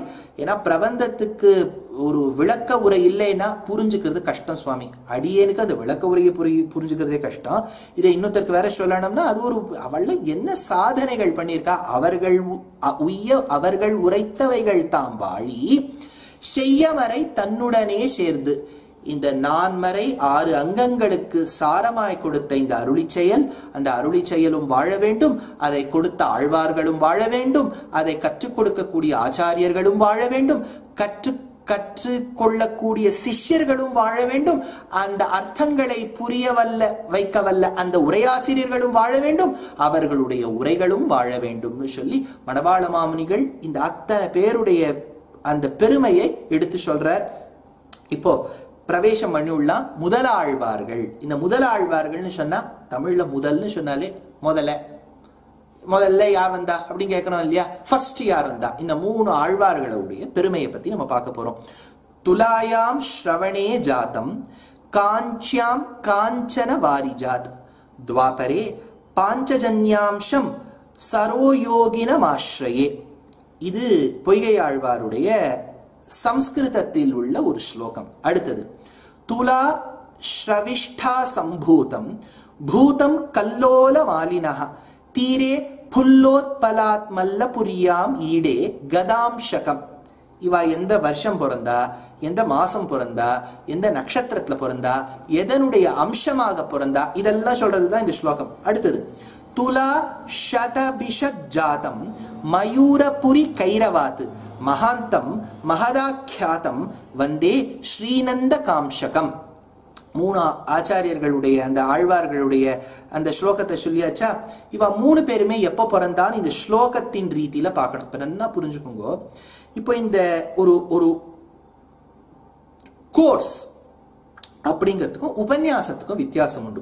உபன்யாசம்னு சொன்னா அடியே நம்பக்கூடியதை சொல்லுவேன். பொதுவா நமக்கு ஆச்சாரிய பரம்பரையில என்ன கத்து கொடுத்துருக்காங்கிறத சொல்லுவேன். இதுதான் உபன்யாசம். இப்போ கோர்ஸ்ன்னு எடுத்துட்டேன்னா அது ஒரு ஒரு ஒரு ரிசர்ச் ஸ்டடி மாதிரி தானே. அப்படின்னா இதை ரிசர்ச் ஸ்காலர்ஸ் எந்த விதத்துல வியூ பண்றாங்கிறது சில பாயிண்ட்ஸ் வைப்பேன். இதெல்லாம் நம்ம கத்துண்டதுக்கு யோ எங்க ஆச்சாரியன் இப்படி கத்து கொடுக்கலையே அப்படின்னு நீங்க பார்க்க கூடாது. இது ஒரு தியரிங்கிற மாதிரி பார்க்கணும். இப்படி ஒரு கேஸ் இருக்கு, கேஸ் ஏ கேஸ் பி அப்படிங்கிற எண்ணத்துல நீங்க பார்க்கணும். ஏன்னா பின்னாடி சொல்லக்கூடிய விஷயம் அப்படி. துவாபர யுகம் இவ 3 பேரை எப்போ பிறந்தா அப்படிங்கறத பார்த்தேன்னா நம்ம குரு பரம்பரையில துவாபர யுகம்னு சொல்றோம். இப்ப நம்ம இருக்கிறது கலியுகம். கலியுகத்துல கிட்டத்தட்ட 5000 சொச்ச வருஷங்கள் ஆயிருக்கு. இப்போ 2020ல இருக்கோம்னு வச்சுக்கோங்களேன். 2020னா 2020 or 21 which ever year. இப்போ ஒரு 5000 சொச்ச வருஷம்னா கிட்டத்தட்ட 3000 BCE அந்த அளவுல தான் 3100 BCEல தான் கலியுகம் பிறந்திருக்கு. அதுக்கு முன்னாடி துவாபரம். அப்படின்னா துவாபரம்ங்கிறது அதுக்கு முன்னாடி எவ்வளவோ 1000 வருஷம் இருந்திருக்குமே. அந்த துவாபர யுகத்தில் பிறந்தவர்கள் இவர்கள். எந்த வருஷம் பிறந்திருக்கா? சித்தார்த்தி அப்படின்னு ஒரு சம்பத்சரத்துல பிறந்திருக்கா. எந்த பட்சத்துல பிறந்திருக்கா? சுக்ல பட்சம் பிறந்திருக்காங்கிறத ஏன் நான் ப்ளூரல்ல சொல்றேன்? இவன் 3 பேருமே அடுத்தடுத்த நாள் பிறந்தவா. கிட்டத்தட்ட ஒரே பட்சமா தான் இருக்கணும். சுக்ல பட்சம் ஒரே பட்சமா தான் இருக்கணுங்கிறது இல்ல, இருந்திருக்கு இவாளுக்கு சுக்லபக்ஷம் ஐப்பசி மாசம். அதனால இப்ப இந்த பொய்கையாழ்வார், பூதத்தாழ்வார், பேயாழ்வார் அஷ்டமி, நவமி, தசமி 3 திதிகள். சுக்லபக்ஷம் செவ்வாய், புதன், வியாழன் 3 அடுத்தடுத்த நட்சத்திரம். திருவோணம், அவிட்டம், சதயம். இவ 3 பேருமே எதனுடைய அம்சங்கள்? பொய்கையாழ்வார் பாஞ்சஜன்ய அம்சம், பெருமாளுடைய ஆயுதமான பாஞ்சஜன்யத்தின் அம்சம் பொய்கையாழ்வார். பூதத்தாழ்வார் பெருமாளுடைய கதை கௌமோதகின் பேர், அதனுடைய அம்சம். பேயாழ்வார் பெருமாளுடைய வாழ், அதற்கு நந்தகம்னு பேர், நந்தகத்தினுடைய அம்சம். இவ 3 பேருமே பிறந்தது சுக்லபக்ஷம். கணக்கு போட்டு பார்த்தா ஆராய்ச்சியாளர்கள் என்ன சொல்றா, இந்த குரு பரம்பரா பிரபாவத்தை வச்சு பார்த்தா, ஏன்னா 2 குரு பரம்பரா சாரம் உண்டு. தென்னாச்சாரிய சம்பிரதாயத்துல குரு பரம்பரா பிரபாவம் 6000 படி அப்படின்னு பேர். குரு பரம்பரா பிரபாவம் 3000 படி வடகலை தேசிக சம்பிரதாயத்தில் உண்டு. இந்த 2 சம்பிரதாயத்தின் படியும் பார்த்தேன்னா இவ கொடுத்திருக்கிற டைமிங்ஸ் எல்லாம் வச்சு பார்த்தா 4203 BCE. நான் சொல்லிட்டேனே 3100 BCE ரஃப்லி. அந்த சமயத்துல தான் கலியுகம் பிறந்ததுக்கு முன்னாடி துவாபரம். BCEல நம்ம ரிவர்ஸ்ல தானே கால்குலேட் பண்ணுவோம். அப்படின்னா 4203 BCEல பிறந்தவா இவ 3 பேர்னு ஒரு கணக்கை வச்சு சொல்றா. ஆனா ஹிஸ்டாரியன்ஸ் அதை சட்டுன்னு ஒத்துக்கிறது இல்லை. அவ என்ன சொல்றா, இல்ல சுவாமி, இது அப்போ பிறந்தவா இல்ல, இப்போ நம்ம 2020-21ல இருக்கோமா, இவ 713 CE. BCE இல்ல, CE. இதை நம்ம ஹிஸ்டரியில பார்த்தோம்னா ADன்னு சொல்லுவோம். ADன்னு சொல்ல வேண்டாம், ஏன்னா அது ஒரே மதத்தை ஆதாரமா வச்சுன்னு அந்த டேட்டை சொல்றோம். பொதுவா வச்சுக்கலாமே, காமன் எரான்னு சொல்லி உள்ளாமேங்கிறதுக்காக 713 CE. அப்படின்னா முதல்ல கணக்கு 4203. அந்த கணக்கை வச்சுன்னு பார்த்தா இப்போ ஒரு 4200 6000 வருஷம் கிட்டத்தட்ட ஒரு டிஃபரன்ஸ். இப்போ 6000 வருஷத்துக்கு முன்னாடி அவ பிறந்தவாங்கிற கணக்கு வருதா. 713 வச்சுட்டேன்னா கிட்டத்தட்ட 1300 வருஷத்துக்கு முன்னாடி பிறந்தவா அப்படின்னு ஹிஸ்டாரியன்ஸ் சொல்றா. இப்போ நான் 2 கேஸுமே சொல்லிட்டேன். இவா என்ன சொல்றா, அவ என்ன சொல்றா. இப்போ 4200 சொல்றதுக்கு ஆதாரம் என்ன? குரு பரம்பரா பிரபாவம். அவ என்ன சொல்றா, குருக்கள் ஆச்சாரியர்கள் கரெக்டா தான் சொல்லியிருப்பா, அப்பதான் பிறந்திருப்பான்னு சொல்றா. ஹிஸ்டாரியன்ஸ் என்ன சொல்றா, அவ பிறந்திருக்காங்கிறதுல நாங்க சந்தேகமே படலை. இந்த 3 ஆழ்வார்களும் இருந்தார்கள், வாழ்ந்தார்கள், தமிழுக்கு தொண்டாற்றினார்கள், பக்தியில் மூத்தவர்கள், அதெல்லாம் ஒத்துக்கிறோம். டேட்ல ப்ராப்ளம் இருக்கே. ஏன்னா இவ பாடின திவ்யதேசத்துல இருக்கக்கூடிய கல்வெட்டு அது இதெல்லாம் பார்த்தா இதுக்கெல்லாம் அவ்வளவு டேட் சொல்ல முடியாது. கல்வெட்டு எல்லாம் வச்சு பார்த்தா இது கிட்டத்தட்ட ஒரு 8th century BC, 8th century CE தான் இருக்கும் அப்படின்னு அவ சொல்றா. இப்ப எதை எடுத்துக்கிறதுன்னு கேட்டேன்னா எனக்கு சொல்ல தெரியாது. 2மே நமக்கு முக்கியம். எந்த அளவுக்கு நம்ம ட்ரெடிஷ்னல் லிட்ரேச்சர் குரு பரம்பரையை ஃபாலோ பண்றோமோ ஓரளவுக்கு சயின்ஸையும் ஒத்துக்கணும். இப்ப 2 பேருக்குமே ஒற்றுமை என்ன? ஆழ்வார்கள் பிறந்தா வாழ்ந்தாங்கிறத சொல்றா, அதுதான் நமக்கு முக்கியம். இவர்கள் கொடுத்ததுதான் இந்த பிரபந்தம் எல்லாரும் சொல்றா. டேட்ல வித்தியாசம் இருக்கு. யாருமே அந்த காலத்துல CCTV கேமரா வச்சு ரெக்கார்ட் பண்ணல. 2த்தையுமே நம்ம நம்புவோம், அவ்வளவுதான். இதுல நம்ம ஆவரேஜா பார்த்து உனக்கும் வேண்டாம் எனக்கும் வேண்டாம் 2000 BCன்னு வச்சுக்கலாமான்லாம் கேட்க வேண்டாம். 2த்தையுமே நம்புவோம். இதுல எது ப்ரூவ் பண்றதுங்கிறது பின்னாடி வர ப்ரூஃபை வச்சுதான் தெரியும். ஆச்சா. இப்ப பொய்கை ஆழ்வார் பிறந்தது எங்கேன்னு பார்த்தீங்கன்னா திருவெக்கா. அந்த திருவெக்கால அந்த குளத்தில் ஒரு தாமரையில் பிறந்தார். இது நம்ம குரு பரம்பரா பிரபாவம் சொல்றது. அதே மாதிரி அதே போல ஒரு தாமரையில் பிறந்தவர் தான் பூதத்தாழ்வார் திருக்கடல் மல்லையில் மகாபலிபுரத்தில். பேயாழ்வார் அவர் ஒரு அல்லிப்பூவில் பிறந்தார், மயிலாப்பூரில் பிறந்தார் அப்படின்னு சொல்றது. இது மாதவ பெருமாள் கோவில்ல பிறந்தாரா கேசவ பெருமாள் கோவில் குளத்துல பிறந்தாராங்கிறது ஒரு சர்ச்சை உண்டு. ஆண்டாள் ரெண்டுத்தையும் பாடிவிட்டா. வங்கக்கடல் கடைந்த மாதவனை கேசவனை. கடற்கரை தானே சென்னை, சென்னையில மாதவனையும் பாடியிருக்கா கேசவனையும் பாடியிருக்கா. ஏதோ ஒரு கோவில் குளத்துல பிறந்திருக்கார் பேயாழ்வார். இப்ப இந்த 3 ஆழ்வார்களின் சுருக்கத்தை பார்த்தோம். இப்ப பார்த்த உடனே ஒரு முக்கியமான கேள்வி, இந்த 3 ஆழ்வார்களும் தாமரையில பிறந்தா அல்லிப்பூல பிறந்தா குளத்துல பிறந்தான்னு சொல்றீங்களே, இந்த மாதிரி பிறக்கிறதுக்கு சான்ஸ் உண்டான்னு கேட்டா குரு பரம்பரா பிரபாவம்னு சொல்லிவிடுத்து. இவ 3 ஆழ்வார்களையும் அயோனிஜர்கள்னு சொல்லிவிடுத்து. அயோனிஜர்கள், யோனின்னு சொன்னா யூட்டரஸ் கர்ப்பம். அயோனி யோனியில் பிறக்காதவர்கள், ஒரு தாயின் மூலமாக பிறக்காதவர்கள் இம்மூவரும் அயோனிஜாள் அப்படின்னு நம்ம சம்பிரதாயத்துல சொல்லிட்டு வர அத்தனை ஆச்சாரியர்களும். இத சயின்ஸ் ஆதாரமா வச்சுட்டு வாதாடக்கூடியவா ஒத்துப்பாளா? இதற்கு சமாதானம் ஏதேனும் உண்டா அப்படிங்கறத பார்ப்போம். இப்போ பகவத் பக்தியில் திளைத்தவர்களுக்கு தெரியும், பக்தியில் எது வேணாலும் நடக்கும். அந்த அடிப்படையை நாம் வைத்துக் கொண்டால் இவ தாமரையில பிறந்தான்னு சொல்றதோ அல்லிப்பூல பிறந்தான்னு சொல்றதோ குளத்து ஜலத்துல பிறந்தான்னு சொல்றதோ தவறே கிடையாது, நம்பலாம். பாயிண்ட் இருக்கா? இப்போ இதுல கேஸ் பி சொல்றேன். இப்போ பரமாத்மா ஜீவாத்மான்னு ஒரு விஷயம் வரும்போது பரமாத்மாவுக்கு எல்லா விதமான சக்தியும் உண்டு இல்லையா? ஸ்வாபாவிகா அனவதிகாதிசய ஞான பலைஸ்வர்ய வீரிய சக்தி தேஜஸ் சௌஷீல்ய மார்தவ ஆர்ஜவ இப்படி சொல்லிண்டே போற ராமானுஜர். இத சுவாமி வேதாந்த தேசிகன் ஸ்ரீமத் ரகசியத்ரய சாரத்தில் 3வது அதிகாரத்தில் சொல்லும் போது விவரிச்சு காமிக்கிறார். அதாவது ஸ்வரூப நிரூபக தர்மங்கள், நிரூபித ஸ்வரூப விசேஷணங்கள்னு பிரிக்கிறார். எது பிரைமரி கேரக்டரிஸ்டிக்ஸ், அது எது அவரை நிரூபிக்கும்னா வேதத்துல ஒரு வாக்கியம் உண்டு, சத்தியம் ஞானம் அனந்தம் பிரம்ம.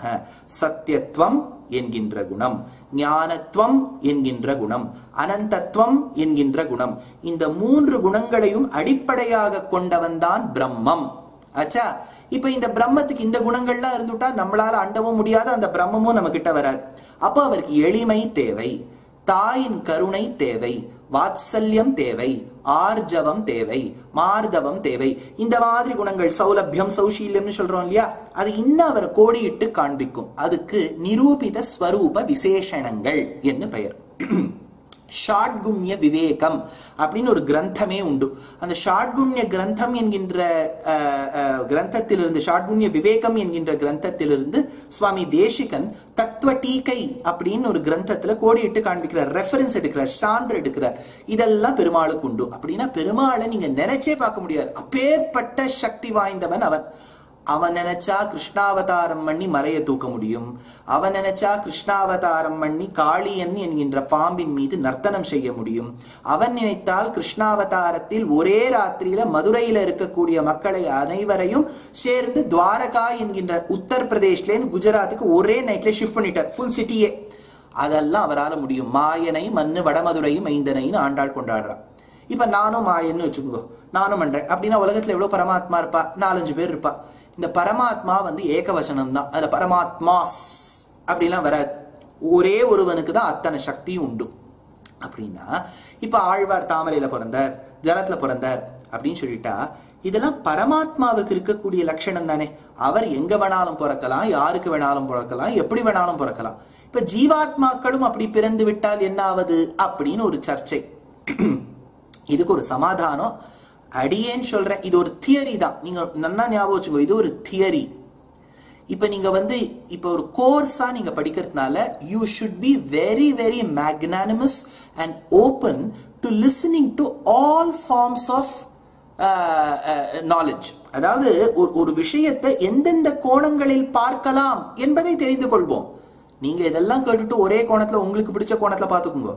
இப்போ உலகத்தில் யாரேனும் பிறக்க வேண்டும் என்றால் இப்போ மனிதனாக இருக்கட்டும், ஆண் பெண்ணாக இருக்கட்டும், ஆணும் அல்லன் பெண்ணும் அல்லனாலா அலியும் அல்லன்கிற மாதிரி 3 ஆணா இருக்கட்டும், பெண்ணா இருக்கட்டும், அலியா இருக்கட்டும், மிருகங்களா இருக்கட்டும், ஏன் பறவைகளா இருக்கட்டும், எதுவா இருந்தாலும் ஒரு தாயின் கர்ப்ப சம்பந்தத்தோடு தான் பிறக்க வேண்டும். ஒரு பக்ஷின்னு பார்த்தா கூட தாயின் கர்ப்பத்தில் முட்டையாக இருந்து வெளியில முட்டை வந்து முட்டையிலேருந்து தான் குஞ்சு வருதே ஒழிய ஆகாயத்திலேருந்து அப்படியே ஒரு பறவை குதிச்சுது அப்படின்னு யாரும் சொல்ல மாட்டான். அப்படின்னா இத்தனை சயின்ஸ் இருக்கும்போது நம்ம சாஸ்திரத்துல ஒத்துக்கிறோம் இல்லையா, என்னவா இருந்தாலும் ஒரு யோனியில நம்ம பிறக்கணும். அதுதான் நமக்கு கர்ம சம்பந்தம். ஒரு தாயின் கர்ப்பத்தில் தங்கி பிறந்து வளர்ந்து பிறந்தவாறும் வளர்ந்தவாறும் என்னெல்லாமோ நம்ம கஷ்டப்பட்டு மோட்சத்தை அடைவோமா இல்லையா அப்படின்லாம் நினைச்சுட்டு இப்படி இருக்கிறது தான் வாழ்க்கை. சட்டுன்னு தாமரையில பிறந்தார், குளத்துல பிறந்தார்னு சொன்னா இது எங்கேயோ இடிக்கிறதே சுவாமி, தர்க்க ரீதியா இடிக்கிறதேன்னு சொன்னா நன்னா கவனிங்க. நீங்கள் எல்லாமே நிறைய மூத்தவர்கள் வயோவிருத்தைகி ஞான விருத்தைகி ஷீல விருத்தைகி கேட்டுருப்பேள். வயசுல மூத்தவர்கள் கேட்டுருப்பேள். உங்கள் தலைமுறையில உங்க ஜெனரேஷன்ல பார்த்தேன், இந்த 1930s 40s 50sல எல்லாம் ஒரு குடும்பத்தில் ஒரு தம்பதியினருக்கு 7 பொண்ணு 4 பிள்ளை இப்படி எல்லாம் இருந்து நீங்களே கேள்விப்பட்டிருப்பேள். இதெல்லாம் ஒன்னும் புதுசே உங்களுக்கு கிடையாது. நீங்களே சொல்வேள், நான் 7 பேரோட பிறந்தேன், 4 பேர் எனக்கு கீழே இருக்கா. அதுலயும் சில தாய்மார்கள் சொல்லுவா 2 குழந்தை போயிடுத்து, அதனால 7 4 2 13 14 குழந்தைகளோட இருக்கக்கூடிய குடும்பங்கள்ல நீங்க பார்த்திருப்பேன். இது ஒன்னும் புதுசே கிடையாது. அப்படி இருக்கும்போது இப்போ ஒரு வெகு வருஷம் கழிச்சு ஒரு குழந்தை பிறக்கிறது, நிறைய குழந்தைகள் போய் ஒரு குழந்தை பிறக்கிறதுனா அந்த காலத்துல ஒரு மரபுண்டு. தம்பதியினர் என்ன பண்ணுவா, ஒன்னு பிரார்த்தனா ஸ்தலம் குணசீலமோ உப்பிலியப்பன் கோவிலோ இல்லாட்டா தாந்தோணி மலையோ வடக்கு போன திருவேங்கடமோ இதெல்லாம் பிரார்த்தனா ஸ்தலங்கள். இந்த இடங்கள்ல போய் ஸ்ரீனிவாச பெருமாளை பிரார்த்தனை பண்ணுவா. பகவானே, உன்னுடைய அருளால் தான் எங்களுக்கு குழந்தை பிறக்க வேண்டும். எங்களுக்கு ஒரு பெரிய ஒரு வசத்தியான குழந்தையெல்லாம் கொடுத்துடாதே. ஒரு சாதாரண ஏழைக்கு ஒரு பணக்காரன் பிச்சை இடுவான் பாருங்க, ஒரு அலட்சியமா, அந்த மாதிரி ஒரு குழந்தையை பிச்சையாக கொடு அப்படின்னு அப்பா அம்மா பிரார்த்தனை பண்ணுவா. குப்பையா தூக்கி போடு, நாங்க வாங்கிக்கிறோம். நீ கொடுக்கிற குப்பைய நாங்க வாங்கிக்கிறோம், நீ கொடுக்கிற பிச்சைய நாங்க எடுக்கிறோம் சொல்லுவா இல்லையா. அப்போ ஒரு குழந்தை பிறந்துருதுன்னு வச்சுங்கோ, என்ன பண்ணிடுவா, ஞாபகார்த்தமா அந்த பிள்ளைக்கு பிச்சைன்னு பேர் வச்சிருவா, குப்பன்னு பேர் வச்சிருவா. குப்பு சுவாமி, பிச்சை அப்பன் அப்படின்லாம் நீங்க நிறைய பேர் கேள்விப்பட்டிருப்பீங்க. இப்பெல்லாம் ஒருவேளை இந்த காலத்துல எந்த பிள்ளையும் ஒத்துக்காது, நீங்க அந்த பேரெல்லாம் வச்சா நாளைக்கே அது கெசட்ல போய் மாத்தின்றோம் அந்த பேரை. பட் ஆனா அந்த பெயர்லாம் கொடுத்து நீங்க கேள்விப்பட்டிருப்பீங்க இல்லையா. அப்ப என்ன சொல்லுவா அந்த அப்பா அம்மா, பிற்காலத்தை யாராவது வந்து கேட்டா இது யார் குழந்தை, இது எங்க குழந்தையே இல்ல, பகவான் கொடுத்த குழந்தைம்பா. நல்லா யோசிச்சு பாருங்க. இப்ப அவ சொல்றதுல எண்ணம் என்ன, நாங்க தான் பெத்தெடுத்தோம், ஆனா நாங்க பெத்தெடுத்தோம் நினைக்கிறேளா, பெருமாள் தான் கொடுத்தாருன்னு சொல்றா இல்லையா. அந்த பெருமாள் தான் கொடுத்தான்னு சொல்லுவதை நீங்க லிட்டரலா எடுத்துட்டேன்னா எப்படி எடுத்துப்பேள், வைகுண்டத்துல இருந்து ஒரு குழந்தை குதிச்சுது அப்படின்னு எடுத்துப்பேள்.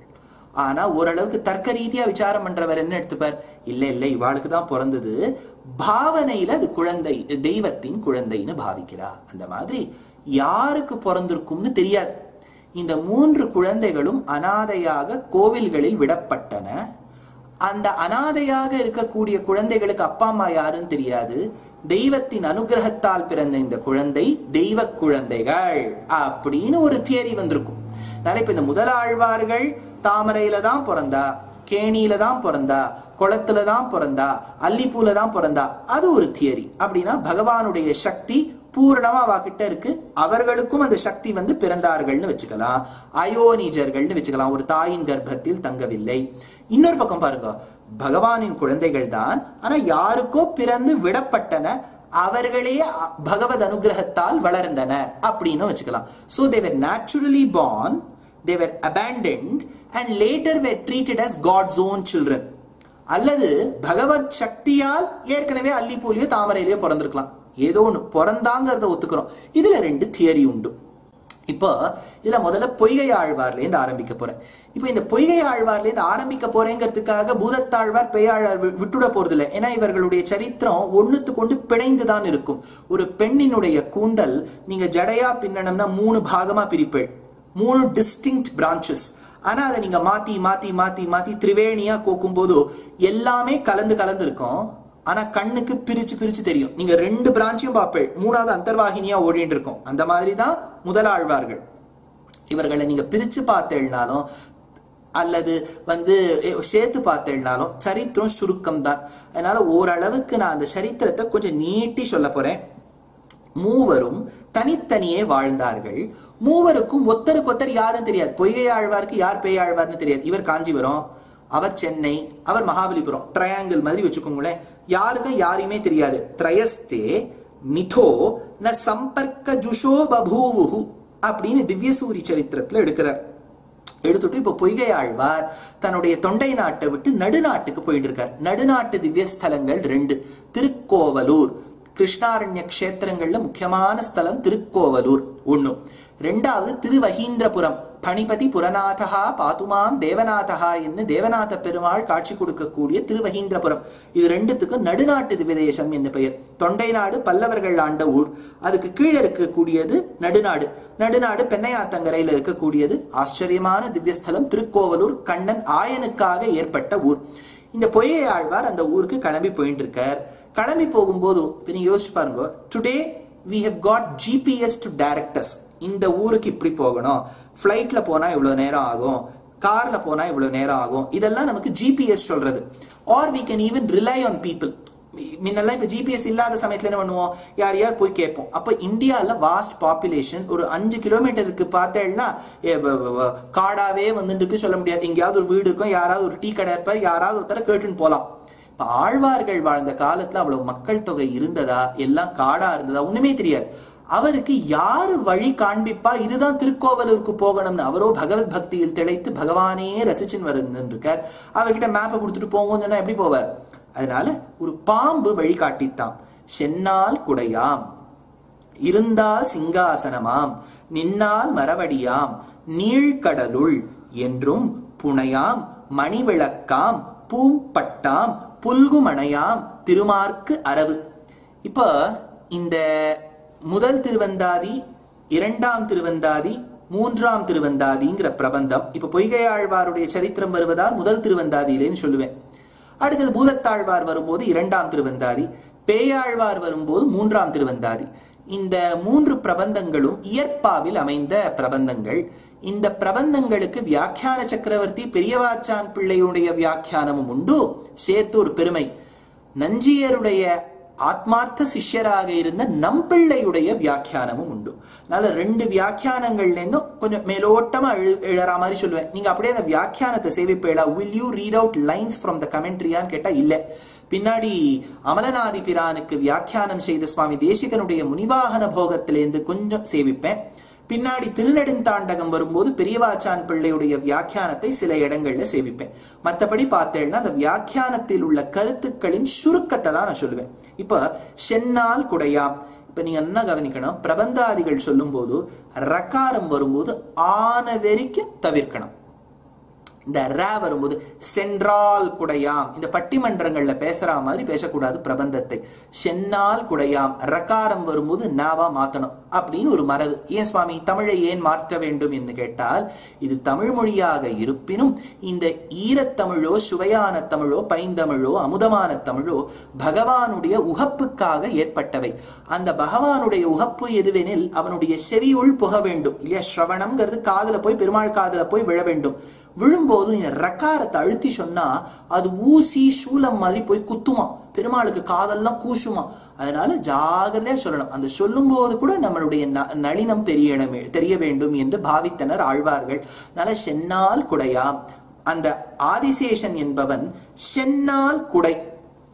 என்ன சுவாமி சென்னால் குடை அப்படின்னா அவர் கொடையா அமைவர். எப்ப சார் கொடையா அமைவர்னு கேட்டா ஸ்ரீமத் பாகவதத்துல கேள்விப்பட்டிருப்பேன்.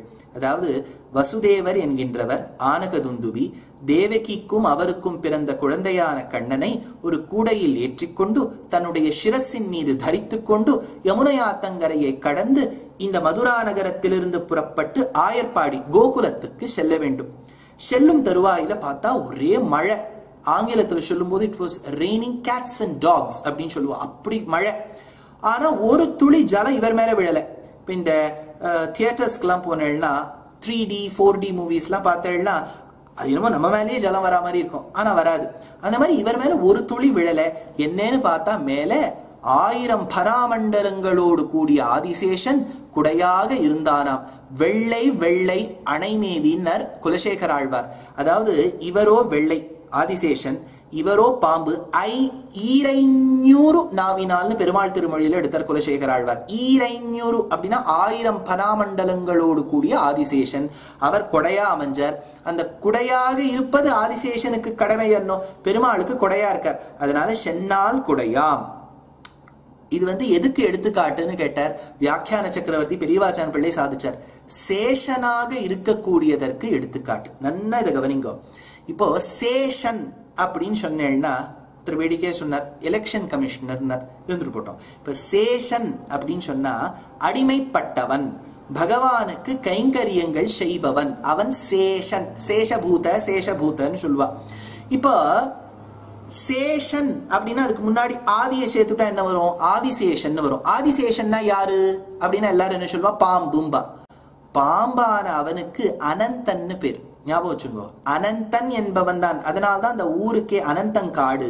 பெருமாள் சயனித்து சேவை சாதிப்பதால் திருவனந்தபுரம் என்று பெயர். அந்த அனந்தனாக இருப்பது ஆதிசேஷன் தான். ஆனா அவருக்கு ஏன் ஆதிசேஷன் பேர் வந்தது? ஒரு அடியவன், ஒரு ஜீவாத்மா. அந்த ஜீவாத்மா நித்திய சூரியாக இருக்கட்டும், முக்தாத்மாவாக இருக்கட்டும், பத்தாத்மாவாக இருக்கட்டும், யாராக இருப்பினும் ஒரு பகவானுக்கு திவ்ய தம்பதிக்கு கைங்கரியம் எப்படி செய்ய வேண்டும் என்பதனை எடுத்துக்காட்டாக இருக்கவே இவர் பிறந்தார், அனந்தன். இவர் ஆதி காலத்திலிருந்து காண்பித்தாரோனோ, இன்னொருத்தருக்கு ஒரு ரோல் மாடல் மாதிரி இருந்தார்.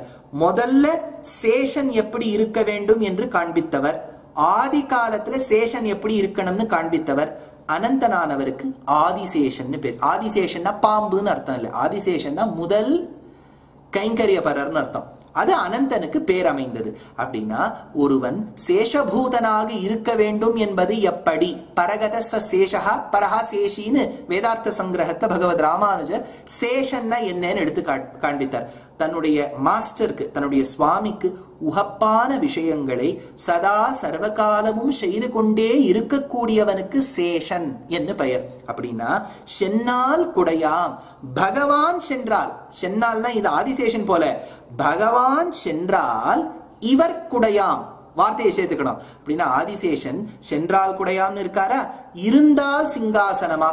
பெருமாளுக்கு கொஞ்சம் நடந்துட்டே போறார், கால் வலிக்கிறது, உட்கார்ந்துக்கணும் நினைக்கிறார், இருந்தால் சிங்காசனமா. பெருமாள் அமர்ந்து விட்டால் அவரே சுழற்றிக் கொள்வராம் தன்னை. ஆதிசேஷன் குடையாகி விடுவர், அவர் சிங்காசனமா. நின்னால் மரவடியாம். நின்னால் மரவடின்னு சொன்னா பெருமாள் நடந்து போகணும்னு நினைக்கிறார். இப்போ முதல்ல கொஞ்சம் நடந்து போனார், அப்ப கொடையானார், சரி உட்கார்ந்துட்டார், ஆசனமாயிட்டார். அடுத்தது நின்னால் மரவடியாம். நின்னால்னு சொன்னா அவர் நடப்பதோ அளப்பதோ எது செய்வதாக இருப்பினும் பெருமாளுக்கு பாதுகை தேவையோனோ. ஸ்ரீ பாதுகா சஹஸ்ரம் என்கின்ற கிரந்தத்தில் சுவாமி வேதாந்த தேசிகன் விளக்க உரை செய்கின்றார். ஒரு பாதுகை எதுக்கெல்லாம் தேவை, பாதுகையின் பெருமை யாது அப்படின்னா மரவடியாக இருப்பது யாரு, அங்கு பாதுகையாக இருப்பது யாரு, ஆதிசேஷனே. எப்படி சுவாமி அவர்? நல்லா கவனிங்கோ. அந்த ஆதிசேஷனுக்கு டெயில் பிளெக்சிபிள் ரப்பர் டியூப் மாதிரி தானே இருக்கு. 2 பக்கம் சுழட்டிக்கிறாருன்னு வச்சுக்கோங்க. இப்ப நம்ம இந்த லைசன்ஸ் போடும்போது 8 போடுங்கோம்பா, அந்த 8 நீங்க கவிழ்த்து போட்டேன்னா ஒரு 8 இருக்கும் இல்லையா, அந்த மாதிரி தன்னை ஆக்கிட்டா பெருமாள் தன்னுடைய கால்களை அதுக்குள்ள ஃபிட் பண்ணிக்கலாம். அப்படின்னா நின்னால் மரவடியாம். நின்றால் அதற்கு ஆதிசேஷனே பாதுகையாகி விடுவர். அடுத்தது நீழ்கடலுள் என்றும் புனையாம். புனைன்னு சொன்னா மேட்ரஸ், நல்ல படுக்கையாக இருக்க வேண்டும். குத்து விளக்கெரிய கொட்டுக்கால் கட்டில் மேல் மெத்து என்ற பஞ்சசயனத்தின் மேலேறி ஆண்டாள். மெத்து என்ற பஞ்சசயனம், அதுக்கு வியாக்கியானம் பண்ண வியாக்கியாதா கேட்டார். பஞ்சசயனம்னா என்னன்னு கேட்டார். 5 விதமான லட்சணங்கள் ஒரு சயனத்துக்கு இருக்க வேண்டுமாம். நீங்க சதுஸ்லோகி என்கின்ற கிரந்தத்தில் ஆளவந்தார் எடுத்தார். காந்தஸ்தே புருஷோத்தமஹ பணிபதிஹி ஷய்யா. பணிபதிஹி ஷய்யா. பணின்னு சொன்னா பணம், பணம்னா படம். படத்தை எது படத்தை உடைத்ததோ அதற்கு பணி என்று பெயர். பணிபதி, பாம்புகளுக்கு தலைவனாக இருக்கக்கூடிய ஆதிசேஷன் அனந்தனுக்கு பணிபதினு பேர். பணிபதி ஷய்யா, அதுவே படுக்கையாக இருக்கின்றது. படுக்கைக்கு என்ன லட்சணம்னு கேட்டார். சதுஸ்லோகி பாஷ்யத்துல தேசிகன் எடுத்தார். மிருதுவாக இருக்க வேண்டும். அதே சமயத்தில் ஸ்ட்ராங்காவும் இருக்கணும். நல்லா யோசிச்சு பாருங்க, மிருதுவாவும் இருக்கலாம், ஸ்ட்ராங்காவும் இருக்கலாம். நம்ம சொல்லக்கூடிய விடைய ஸ்ட்ராங்காவும் சொல்லலாம், அதே சமயத்துல சாஃப்டாவும் சொல்லலாம். அப்படின்னா 5 லட்சணங்கள் அந்த படுக்கைக்கு இருக்க வேண்டுமா? நீழ்கடலுள் என்னும் புனையாம், அது படுக்கையா இருக்கு. இப்போ படுக்கையா இருக்குன்னு சொல்லிட்டு இப்ப அந்த படுக்கையா இருக்கக்கூடியதற்கு ஒரு போர்வை கிர்வை வேண்டாமா? சுத்தி பார்க்கடலா இருக்கு, சிலுசிலுப்பா இருக்காதா பெருமாளுக்குன்னு கேட்டா, அந்த பாம்புக்கு தோல் உரியுமோனோ, it will all skin peel ஆகும் இல்லையா பாம்புக்கு, அதுதான் பகவானுக்கு போர்வையாம். இப்ப ஆதிசேஷன் தானே பிற்காலத்தில் பதஞ்சலி பகவானாக பிறந்து யோக சூத்திரங்கள் யோக சாஸ்திரத்தை கொடுத்தார். பதஞ்சலி பகவான் யோக சூத்திரத்துல சாஸ்திரத்தை என்ன சொல்றார்? யமம், நியமம், ஆசனம், பிராணாயாமம்னு சொல்றார். பிராணாயாமம்னா என்ன? காற்றை உள்ளே வாங்கிக் கொள்ள வேண்டும், அந்த காற்றை தக்க வைத்துக் கொள்ள வேண்டும், பின்னாடி காற்றை விட வேண்டும். ரேச்சகம், கும்பகம், பூரகம் பேர் இல்லையா? அந்த மாதிரி இந்த இடத்துல ஆதிசேஷனே காத்த வாங்கிக்கிறார். அவர் தானே பதஞ்சலி யோக சாஸ்திரத்துக்கு நிபுணர். காத்த வாங்கிக்கிறார். அந்த காற்றை உள்ளே வாங்கிக் கொள்வதால் ஒரு இடத்துல உப்பும், won't it blow up? அந்த blowing portion தான் பெருமாளுக்கு தலையணையாம். அதனால அவர் தான் படுக்க, அவரே காற்றை உள்ளே வாங்கி கொண்டால் தலையணை, அவரே தோல் உரிந்து மேலே வைத்து விட்டால் அதுவே போர்வை. அப்படின்னா நீழ்கடலுள் என்றும் புனையாம் மணி விளக்காம். யோசிச்சு பாருங்க, இவர் வெள்ளவெளையேன்னு இருக்க, பார்க்கடலும் வெள்ளவெளையேன்னு இருக்கு. யோசிச்சு பார்த்தேன்னா பெருமாளும் வெள்ளையா இருந்துட்டாருன்னு வச்சுங்கோ, எது ஆதிசேஷன், எது பார்க்கடல், எது பெருமாள், நமக்கு வித்தியாசமே தெரியாது. அதனால ஆதிசேஷன் என்ன பண்ணிப்பறாம், அவர் வெள்ளை, பார்க்கடல் வெள்ளை. ஆனா பெருமாள் யாரு? கார்மேனி வண்ணனோனோ, அவர் தானே கருமாணிக்க பெருமாள், கரியவாகி புடை பறந்து. அதனால அந்த கருப்பு நிறத்தோட இருக்கார் பெருமாள். அதனால அந்த கருப்பா இருக்கக்கூடிய பெருமாளை எடுத்து காண்பிக்க கூடியது எது? வெளிச்சம். வெளிச்சம் எங்கேத்து வரும்? இந்த 1000 பராமண்டலங்கள் இருக்கு இல்லையா ஆதிசேஷனுக்கு, ஒவ்வொரு பராமண்டலத்துக்கும் 2 நேத்திரங்கள் உண்டு, கண்கள் உண்டு. ஒவ்வொரு கண்ணும் மாணிக்கம் மாதிரி. அப்படின்னா ஒரு பராமண்டலத்துக்கு 2 மாணிக்கத்தை ஒத்த கண்கள், 1000 பராமண்டலங்களுக்கு 2000 மாணிக்கத்தை ஒத்த கண்கள். 2000 மாணிக்கத்தை ஒத்த கண்களின் வெளிச்சத்தால் ஆதிசேஷன் காண்பிக்கின்றாராம். அடே முக்தாத்மா, நீ பாருங்கே பெருமாள் சயன கோலத்தில் இருக்கார், இவருடைய வடிவழக சேரிச்சுக்கோ. அப்படின்னா மணிவிளக்கா இருப்பதும் ஆதிசேஷன், மணிவிளக்காம். அடுத்தது பூம் பட்டாம், அதான் முன்னாடி சொன்ன மாதிரி அவரே பட்டு மாதிரி இருக்கார், பட்டு வஸ்திரம் மாதிரி இருக்கார், அதை கொடுத்துடுறார். அடுத்தது புல்கு மணையாம். முன்னாடி சொன்னேனே, இந்த படுக்கைன்னு சொல்லும் போதே தலையணை வேணுமா இருக்கணும்னு சொன்னேனே, அது புல்குமணையாக இருக்கக்கூடியது ஆதிசேஷனே. ஏ சுவாமி, ஸ்ரீமத் ராமாயணத்தில் ராமன் சாட்ட உடனே சீதையின் மடியில தானே படுத்துப்பார்னு வால்மீகி சொன்னார். யார் இல்லைன்னா கொஞ்ச நாளை சீதை மடி மேல படுத்துப்பார், மகாலட்சுமி மடி மேல படுத்துப்பார். கொஞ்ச நாளை சீதைக்கும் கால் வலிக்காதா, மகாலட்சுமிக்கு கால் வலிக்காதா, அப்ப ஆதிசேஷன் மேல படுத்துப்பார். புல்குமணையாம் திருமார்க்கு. இப்ப என்னன்னா யோசிச்சு பாருங்க, இது ரொம்ப முக்கியமான ஒரு விஷயம். ஸ்ரீ வைஷ்ணவ சம்பிரதாயத்தில் நாம் யாருக்கு ஆழுங்கால் பட்டு இருக்க வேண்டும், யாருக்கு அடிமை செய்ய வேண்டும் அப்படின்னு ஒரு கேள்வி. பெருமாளுக்கு செய்வதா, அல்லது பிராட்டிக்கு செய்வதா, அல்லது இருவருக்குமே செய்வதா? இப்போ பிராட்டிக்கு மட்டும் பண்ணலான்னு சொல்லிட்டா பெருமாளை பாவம் விட்டுவிட வேண்டியதா இருக்கும். பெருமாளுக்கு மட்டும் பண்றதா சொன்னா பிராட்டிக்கு விட வேண்டியதா இருக்கும்.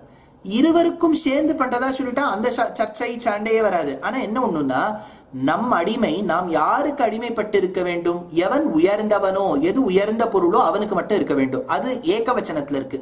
பெருமாள் பிராட்டின்னு சொல்லிட்டா என்ன இருந்தாலும் 2 பேர் ஆயிடுறதே, ப்ளூரல் ஆயிடுறதே. அதை எப்படி பண்றதுன்னு கேட்டா, வியாசஜ்ய விருத்தி நியாயசாஸ்திரத்துல ஒண்ணு உண்டு. இப்ப நீங்க இவாரில் 2 பேரும் பிரிச்சு பாக்குறேன், இல்ல இல்ல இவா ஒண்ணுதான், ஒரே தத்துவம் தான். இவா திவ்ய தம்பதிகளாக இருப்பது ஒருவரே. ஒருவர்னு சொன்னா ஒன்னான்னு கேட்டா இல்ல, இந்த தாம்பத்தியம்ங்கிறது வசதி. அதனால இவா இருவருக்குமே நாம் கைங்கரியம் செய்ய வேண்டும். அதனாலதான் நிஷ்பிரத்யூக பிரணய கடிதம் தேவி நித்யான்னபாயம் விஷ்ணுஸ்துவம் சேத் அனவதி குணம் துவந்த்வம் அந்யோன்ய லட்சியம்னு ஒரு இடத்துல தேசிகன் எடுக்கிறார்.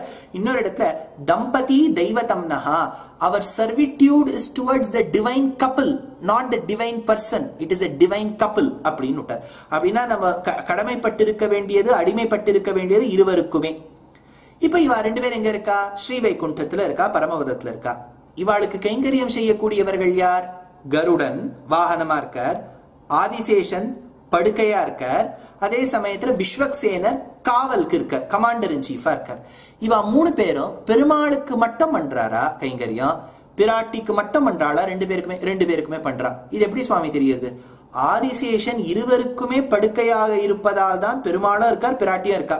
இப்படி யோசிச்சு பாருங்களேன். ஆதிசேஷன் சொல்லி விடுறார், நான் பெருமாளுக்கு மட்டும்தான் பண்ணுவேன், பிராட்டிக்கு பண்ண மாட்டேன். அப்ப பெருமாள் என்ன சொல்லணும், பிராட்டி நீ கீழே இந்த முன்னெல்லாம் தியேட்டர்ல தரட்டி கட்டின்னு கொடுப்பா, நீ கீழே உட்காந்துக்கோ, நான் மேல உட்காந்துக்கிறேன் நான் சொல்லுவார்?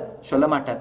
இருவருக்குமே கைங்கரியம் செய்யக்கூடியவர் ஆதிசேஷன், இருவருக்குமே கைங்கரியம் செய்யக்கூடியவன் கருடன். அதனால இவ மூணு பேர் என்ன, நித்தியசூரிகள் அனைவருமே, நித்தியசூரிகள் மட்டும் என்ன, முக்தாத்மாக்கள் அனைவருமே ஆத்தானா பேரும் கைங்கரியம் பண்றது பெருமாள் பிராட்டிக்கு. அதனால பெருமாளுக்கு மட்டும் பண்றதா சொல்லிட்டு இருந்தா பாசுரம் இருந்திருக்காது. இந்த இடத்துல ஆழ்வார் என்ன சொன்னார், சென்னால் குடையாம், இருந்தால் சிங்காசனமாம், நின்னால் மரவடியாம், நீழ்கடலுள் என்றும் புனையாம், மணிவிளக்காம், பூம்பட்டாம், புல்குமணையாம், திருமார்க்கு அரவு அப்படின்னு விட்டார். திருமார்க்குன்னு சொல்லுவதால் திரு என்கின்ற ஸ்ரீ மகாலட்சுமியோடு சேர்த்தி பெற்ற ஸ்ரீ மகாவிஷ்ணுவுக்கு அரவு ஆதிசேஷன் இத்தியாதிகளான கைங்கரியம் பண்றார் அப்படின்னு சொல்லி முடிச்சிருக்கலாம் இல்லையா? ஒத்தரே இவ்வளவு கைங்கரியம் பண்ணுவாரான்னு கேட்டா பெரியவாச்சான் பிள்ளை இதுக்கு விளக்கம் கொடுக்கிறார். என்னன்னா, கட்டிப்பொன் போலே இவர். இப்போ யோசிச்சு பாருங்க, இஃப் காட் அ கோல்ட் பிஸ்கெட்னு வச்சுக்கோங்களேன். இப்ப இதுல இருந்து இப்ப நீங்க ஆத்துல ஒண்ணு வச்சிருக்கேன், ஆத்துல உங்க பெண்ணுக்கோ பிள்ளைக்கோ கல்யாணம் வந்திருக்கு, ஆபரணம் பண்ணணும். அப்ப அந்த கோல்ட் ஸ்மித் வருவர், அவர்கிட்ட நீங்க சொல்றேன், இதை பாருப்பா பணம் என்கிட்ட இல்ல, கோல்ட் பிஸ்கெட் இருக்கு, அது என்னமா போறோம் கொடுங்கன்னு சொல்லிட்டு அந்த கோல்ட் பிஸ்கெட்டை வாங்கி பெறவர். அவர் என்ன நெருப்புல காமிச்சுட்டு தட்டுவர். இப்ப அடுத்தது கேட்பார், உங்களுக்கு செயினா பண்ணணுமா, வளையலா பண்ணணுமா, ஒட்டியானமா பண்ணணுமா, மோதிரமா பண்ணணுமா, அட்டிகையா பண்ணணுமா, மாட்டலா பண்ணணுமா, தொங்கட்டமா பண்ணணுமா, மூக்குத்தியா பண்ணணுமா, இத்தனை கேட்கிறார் இல்லையா? அப்படின்னா இத்தனை ஸ்வர்ண ஆபரணங்களுக்கும் தேவை ஸ்வர்ணம். அந்த ஸ்வர்ணம் கட்டிப்பொன் போலே இருக்கின்றது. இந்த மாதிரி ஆதிசேஷன் என்கின்றவர் கட்டிப்பொன் போலே. அவரை நீங்க படுக்கையா வச்சுக்கலாம், கொடையா வச்சுக்கலாம், மரவடியா வச்சுக்கலாம், புனையா வச்சுக்கலாம், அணையா வச்சுக்கலாம், விளக்கா வச்சுக்கலாம். அத்தனை வித கைங்கரியமும் பண்றாரா, சர்வவித கைங்கரியமும் செய்கின்றார். அதனால ஆதிசேஷனுடைய அபராவதாரம் தான் லக்ஷ்மணன்னா, லக்ஷ்மணன் சொன்னானே, அகம் சர்வம் கரிஷ்யாமி ஜாகிரதா ஸ்வபதஸ்சதே. அண்ணா மதனி, உங்களுக்கு நான் எல்லா விதமான கைங்கரியமும் பண்ணுவேன், எல்லா விதமான கைங்கரியம் கட்டிப்பொன் போலே. அதனால இந்த ஆதிசேஷன் என்கின்றவர் கட்டிப்பொன் போலே இருந்து எல்லா விதமான கைங்கரியத்தையும் பண்றார் அப்படின்னு ஒரு பாசுரத்தை எடுத்தார். இப்பேற்பட்ட பெருமையோடு கூடிய இந்த ஆதிசேஷன் தான் பொய்யாழ்வாருக்கு வழி காண்பித்து கொடுத்தது. இப்ப இந்த பாசுரத்தின் சூக்ஷ்மார்த்தத்தை, இதுல இருக்கக்கூடிய அர்த்தங்களை சுருக்கமாக தன்னுடைய ஸ்தோத்திர ரத்னம் என்கின்ற கிரந்தத்தில் யாமுனாச்சாரியர் சம்ஸ்கிருதப்படுத்தினர். நிவாச ஷய்யாசன பாதுகாம்சுக உபாதான வருஷாதப வாரணாதிபிஹி ஷரீரபேதைஸ்தவ சேஷதாம் கதைஹி யதோசிதம் சேஷ இதீரிதே ஜனைஹி. அப்போ பெருமாளுக்கும் பிராட்டிக்கும் சர்வவிதமான கைங்கரியத்தையும் செய்யக்கூடியவர்கள் ஆதிசேஷன். ஆதிசேஷன் இந்த கைங்கரியம் எல்லாம் பண்றார். நம்ம முன்னாடியே சொன்ன பாதுகையா இருக்கார், படுக்கையா இருக்கார், தலையணையா இருக்கார், போர்வையா இருக்கார், அதெல்லாம் ஆள வந்தார் எடுத்து சொன்னார். சுவாமி அது ஆழ்வார் தமிழ்ல சொல்லியிருக்கார், இவருக்கு சம்ஸ்கிருதத்துல சொல்லணும். அப்படி சொன்னால்தான் நாடு முழுக்க பரவும் ஆழ்வாராதியர்களுடைய பெருமை என்பதற்காக ஆள வந்தார் தன்னுடைய ஸ்தோத்திர ரத்னத்துல இதே பாசுரத்தின் சுருக்கத்தை ஸ்லோக ரூபேன சொல்றார். அடுத்தது பாம்ப தொடர்ந்துட்டே போறாரா பொய்கையாழ்வார். அப்ப அவருக்கு ஒரு எண்ணம் வருகின்றது, எப்படி ஒரு நதியானது சமுத்திரத்தை நோக்கி போகுமோ. இப்ப நீங்க இந்தியால பே ஆஃப் பெங்கால் எடுத்துக்கோங்க. பிரம்மபுத்திரா எங்கேருந்து ஆரம்பிக்கிறது, டிபெட் நாடுல இருந்து ஆரம்பித்து அப்படி அருணாச்சல் பிரதேஷ், அஸ்ஸாம் வழியா நேர பங்களாதேஷ்குள்ள போய் பே ஆஃப் பெங்கால்ல சங்கமிக்கிறது. கங்கோத்ரியில் தொடங்கின கங்கை உத்தராகண்ட் மாநிலம், உத்தர பிரதேசம், அதே சமயத்தில் பீகார், வெஸ்ட் பெங்கால், அப்புறம் பங்களாதேஷ்குள்ள போய் அங்க கங்கா சாகர்ல போய் சேருகின்றது. அதே மாதிரி மகாநதி சத்தீஸ்கர், ஒடிசா மாநிலத்திலிருந்து பே ஆஃப் பெங்கால்ல போய் சேர்றது. கிருஷ்ணா முதல்ல கோதாவரிக்கு வரலாம். கோதாவரி எங்க, மகாராஷ்டிரத்தில் தொடங்கி தெலுங்கானா, ஆந்திர பிரதேஷ், பே ஆஃப் பெங்கால்ல போய் சேர்றது. கிருஷ்ணா மகாராஷ்டிரத்தை தொடங்கி கர்நாடகம், தெலுங்கானா, ஆந்திரா, பே ஆஃப் பெங்கால்ல போய் சேர்றது. காவேரி கர்நாடகத்தில் தொடங்கி தமிழ்நாடு வழியா பே ஆஃப் பெங்கால்ல போய் சேர்றது. இந்த பக்கம் வாங்க, நர்மதா மத்திய பிரதேசில் தொடங்கி குஜராத் வழியாக அரேபியன் கடல்ல போய் சேருது. எங்க சுத்தி பாருங்க, எந்த நதி இந்த நதி மட்டும் நான் சொல்லல, நீங்க வந்து நார்த் அமெரிக்கா போங்கோ, மிசிசிப்பிலேருந்து ஆரம்பிங்கோ, நைல் ரிவர் ஆப்பிரிக்கால போய் பேசுங்கோ, இது ரைன் ரிவர் எல்லாம் யூரோப்ல இருக்குமே அந்த ரிவரை பத்தி பேசுங்கோ. எந்த நதியை பத்தி பேசினாலும் அது சமுத்திரத்தை நோக்கித்தான் செல்லும். அது ஆழ்வார் சொல்றார், பெயரும் கருங்கடலே நோக்கும் ஆறு. ஆறு என்பது, நதி என்பது கருங்கடலையே நோக்கும். எங்க சமுத்திரம்ங்கிறது அது தேடின்னு போயிடுறது பாருங்க. ஒண்ணும். அடுத்தது, ஒன் பூ உயரும் கதிரவனே நோக்கும். ஒரு பூத்திருக்கக்கூடிய புஷ்பமானது கதிரவனையே பார்த்து கொண்டிருக்கும். அதுல நீங்க சன்ஃபிளவர் கேள்விப்பட்டிருப்பேன். சன்ஃபிளவர் என்ன பண்ணும்னா, எந்த பக்கம் சூரியன் இருக்கோ அந்த பக்கமா பார்த்து தன்னை திருப்பிக்கும். மற்ற புஷ்பங்கள் கொஞ்சம் தேவையில்ல, கார்த்தால சூரியோதயம் வந்துடுத்துனா அதை பார்த்து உதிக்கும். சிலது சந்திரோதயத்தை பார்த்து உதிக்கும். இந்த சந்திரனை பார்த்து உதிக்கக்கூடிய புஷ்பங்களுக்கு நம்ம வரல, ஏன்னா அதெல்லாம் கொஞ்சம் ரொம்ப கம்மி. சூரியனை பார்த்து உதிக்கக்கூடிய புஷ்பங்கள் தான் ஜாஸ்தி. அப்படின்னா சூரியனுக்காக காத்து கொண்டிருக்கின்றது இந்த புஷ்பம். அதனால ஒன் பூ உயரும் கதிரவனே நோக்கும்.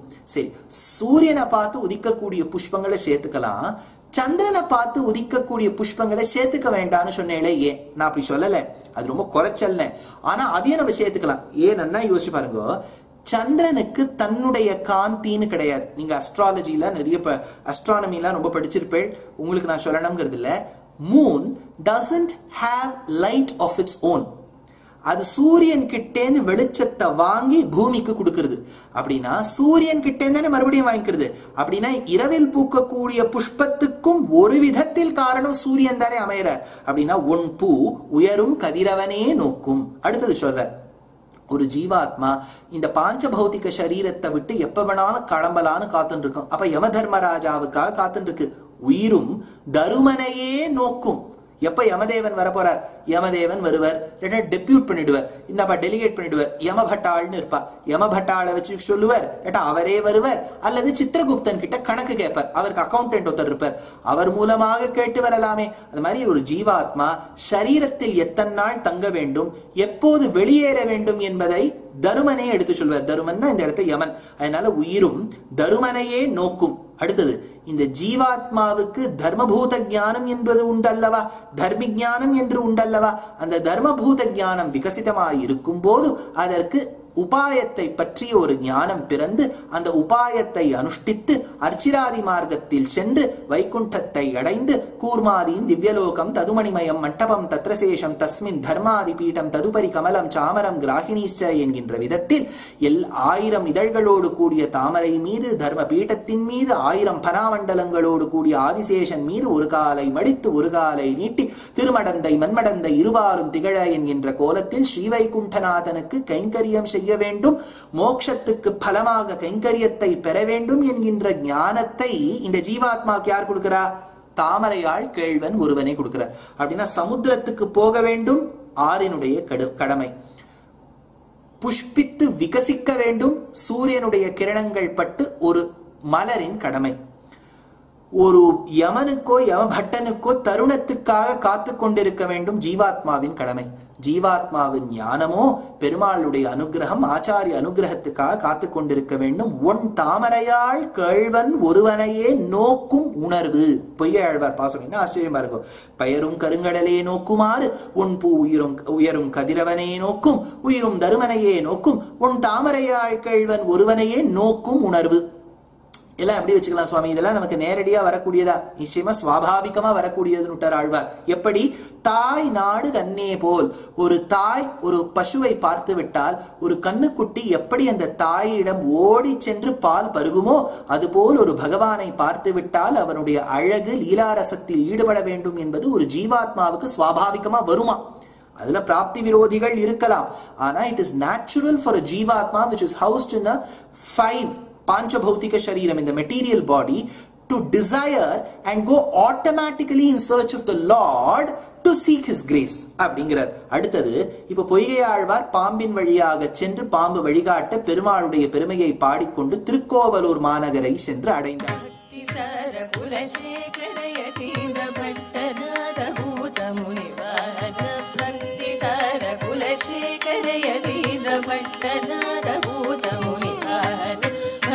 பாதூளி மதுர கவி சரவர கால மரமய பிரமுகி வத்த பாதூளி மதுர கவி சரவர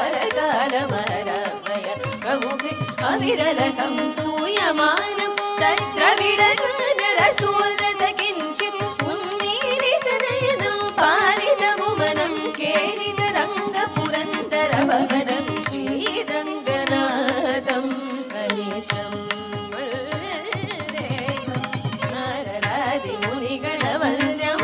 शोभनीयमति सुन्दर मुखारविन्द